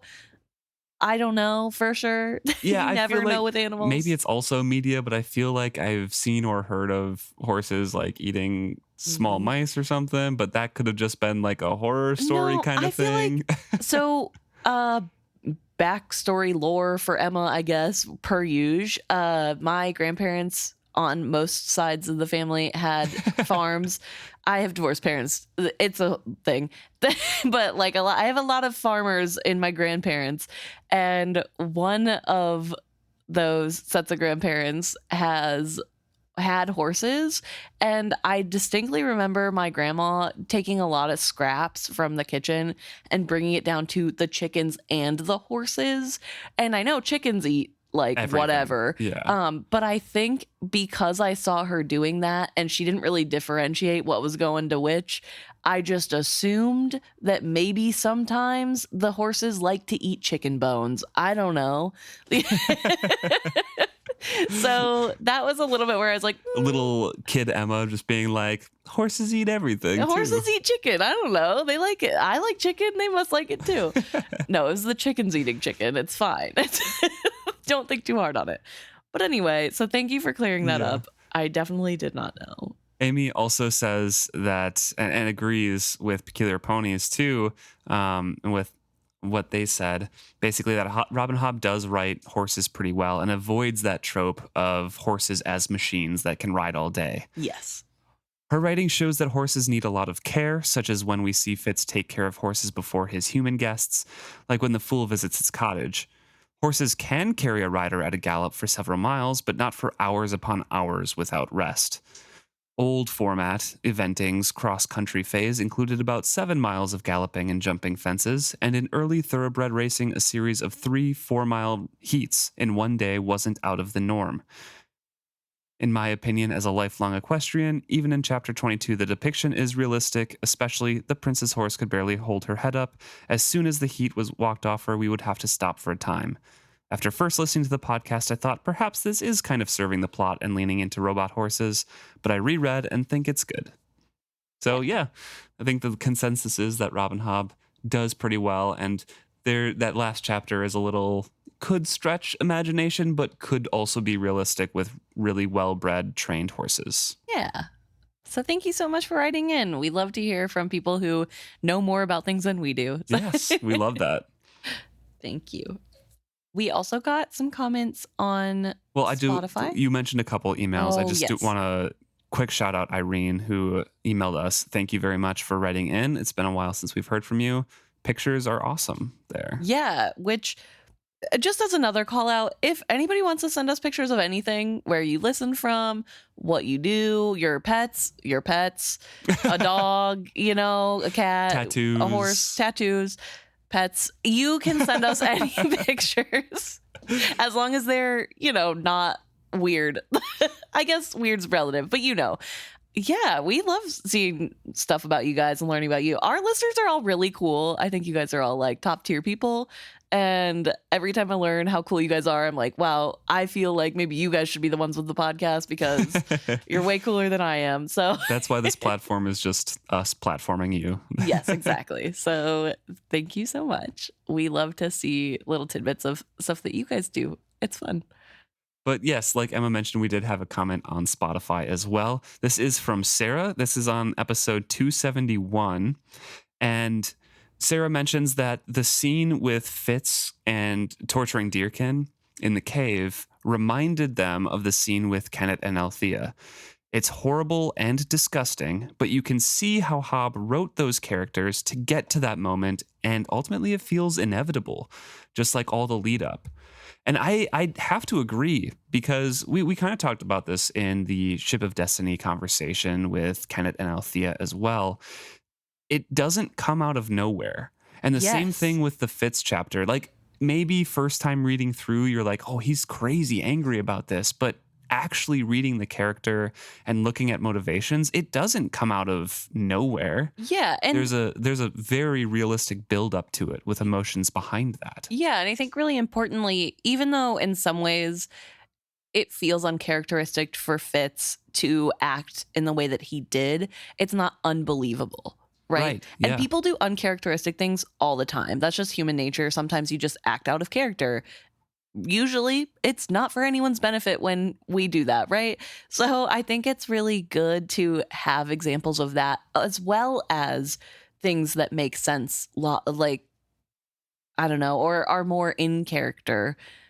I guess it's all in character, really, but Right. you know what I mean.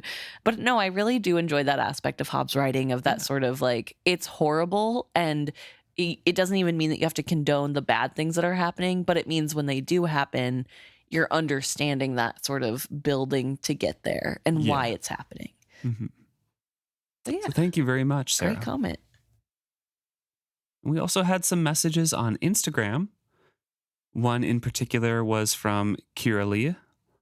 Yes. And they wrote in to talk about a theory that they haven't heard anybody else bring up, which is my favorite kind. So Also, before the theory, I do want to say good job on reading Live Ship. I'm glad you read it. I'm glad we kind of convinced you because we were going in order and you didn't have any more fits to go off. So. Yep. But yeah, all of the series in this, even the ones without fits, Yes. are excellent. And I think I had the same issue first reading them, but I have such a thing in my head about publication order of books and series that I'm like, I can't skip to Fitz. Like Yeah, I have to keep reading. So cool.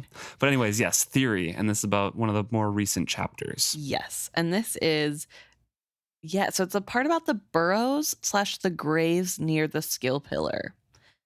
I was hoping you guys or one of your listeners would have the same theory as me, but so far it hasn't come up. My theory is they are graves of elderlings who fled the cataclysm. I imagine lots were injured or lots of skill users went back and forth trying to bring survivors through to safety. But as you can imagine, at their first encampment at the pillar, a lot of elderlings would have died, hence all the graves. I imagine the surviving elderlings would have made trips through the pillar to gather as much supplies and materials as they could to build a new town for themselves, hence the skill stones. But eventually, the elderlings died out or stopped having dragon change offspring, and they just became regular people who weren't affected by Skillstone. Therefore, the significance of the Skillstones being lost on the elderling buildings being torn down and material being reused for the pub makes sense. Yeah, which I do like quite a bit. And also, they go on to mention that the Fool makes some remark about how correlation isn't causation, but he didn't outright say, no, they weren't elderling graves. He's always tricksy like that, not outright lying, but saying something that is truthful, but not necessarily about what was being talked about. I don't know why he would want to give out some information about the barrows and then be evasive about answering questions, but who knows with him and all his hidden motivations. Which is, it's a really cool theory, actually. And it does make sense why there would be a lot of graves kind of centered around in the Six Duchies only. Because we don't see kind of those barrows or the grave sites in Beyond the Mountain Kingdom where Fitz encounters the Skillstones. And they're not everywhere either. They're like not in Buckkeep that we know of. Right. So there's at least one other location of a Skillstone with barrows if Laurel was telling the truth of that's where. Right.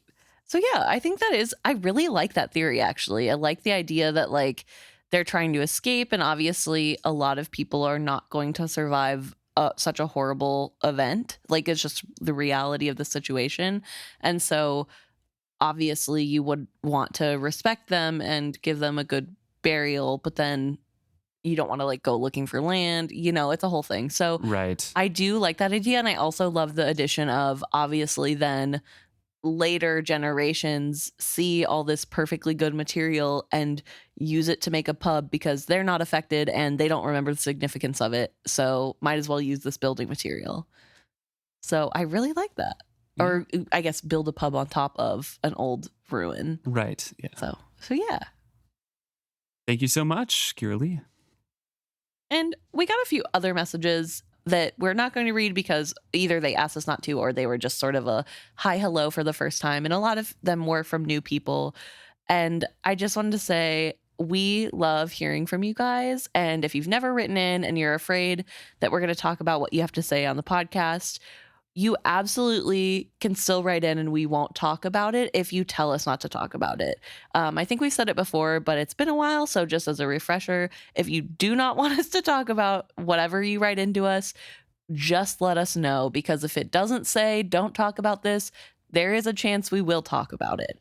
Right. But we try to respect when people say, I don't want to discuss this on the pod, and we still read it. So if you have been thinking about writing in, but you don't feel like you want your idea shared, or you just want to say hello.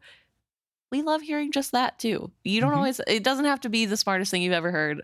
Although I always feel like all of you are so smart when you write in, but it can just be a hello, or I like this, or here's my theory, please don't tell anybody. Yeah. I'm okay keeping secrets. I'm super nosy. So please, by all means, tell me your juicy tinfoil hat theories, even if I don't get to share them.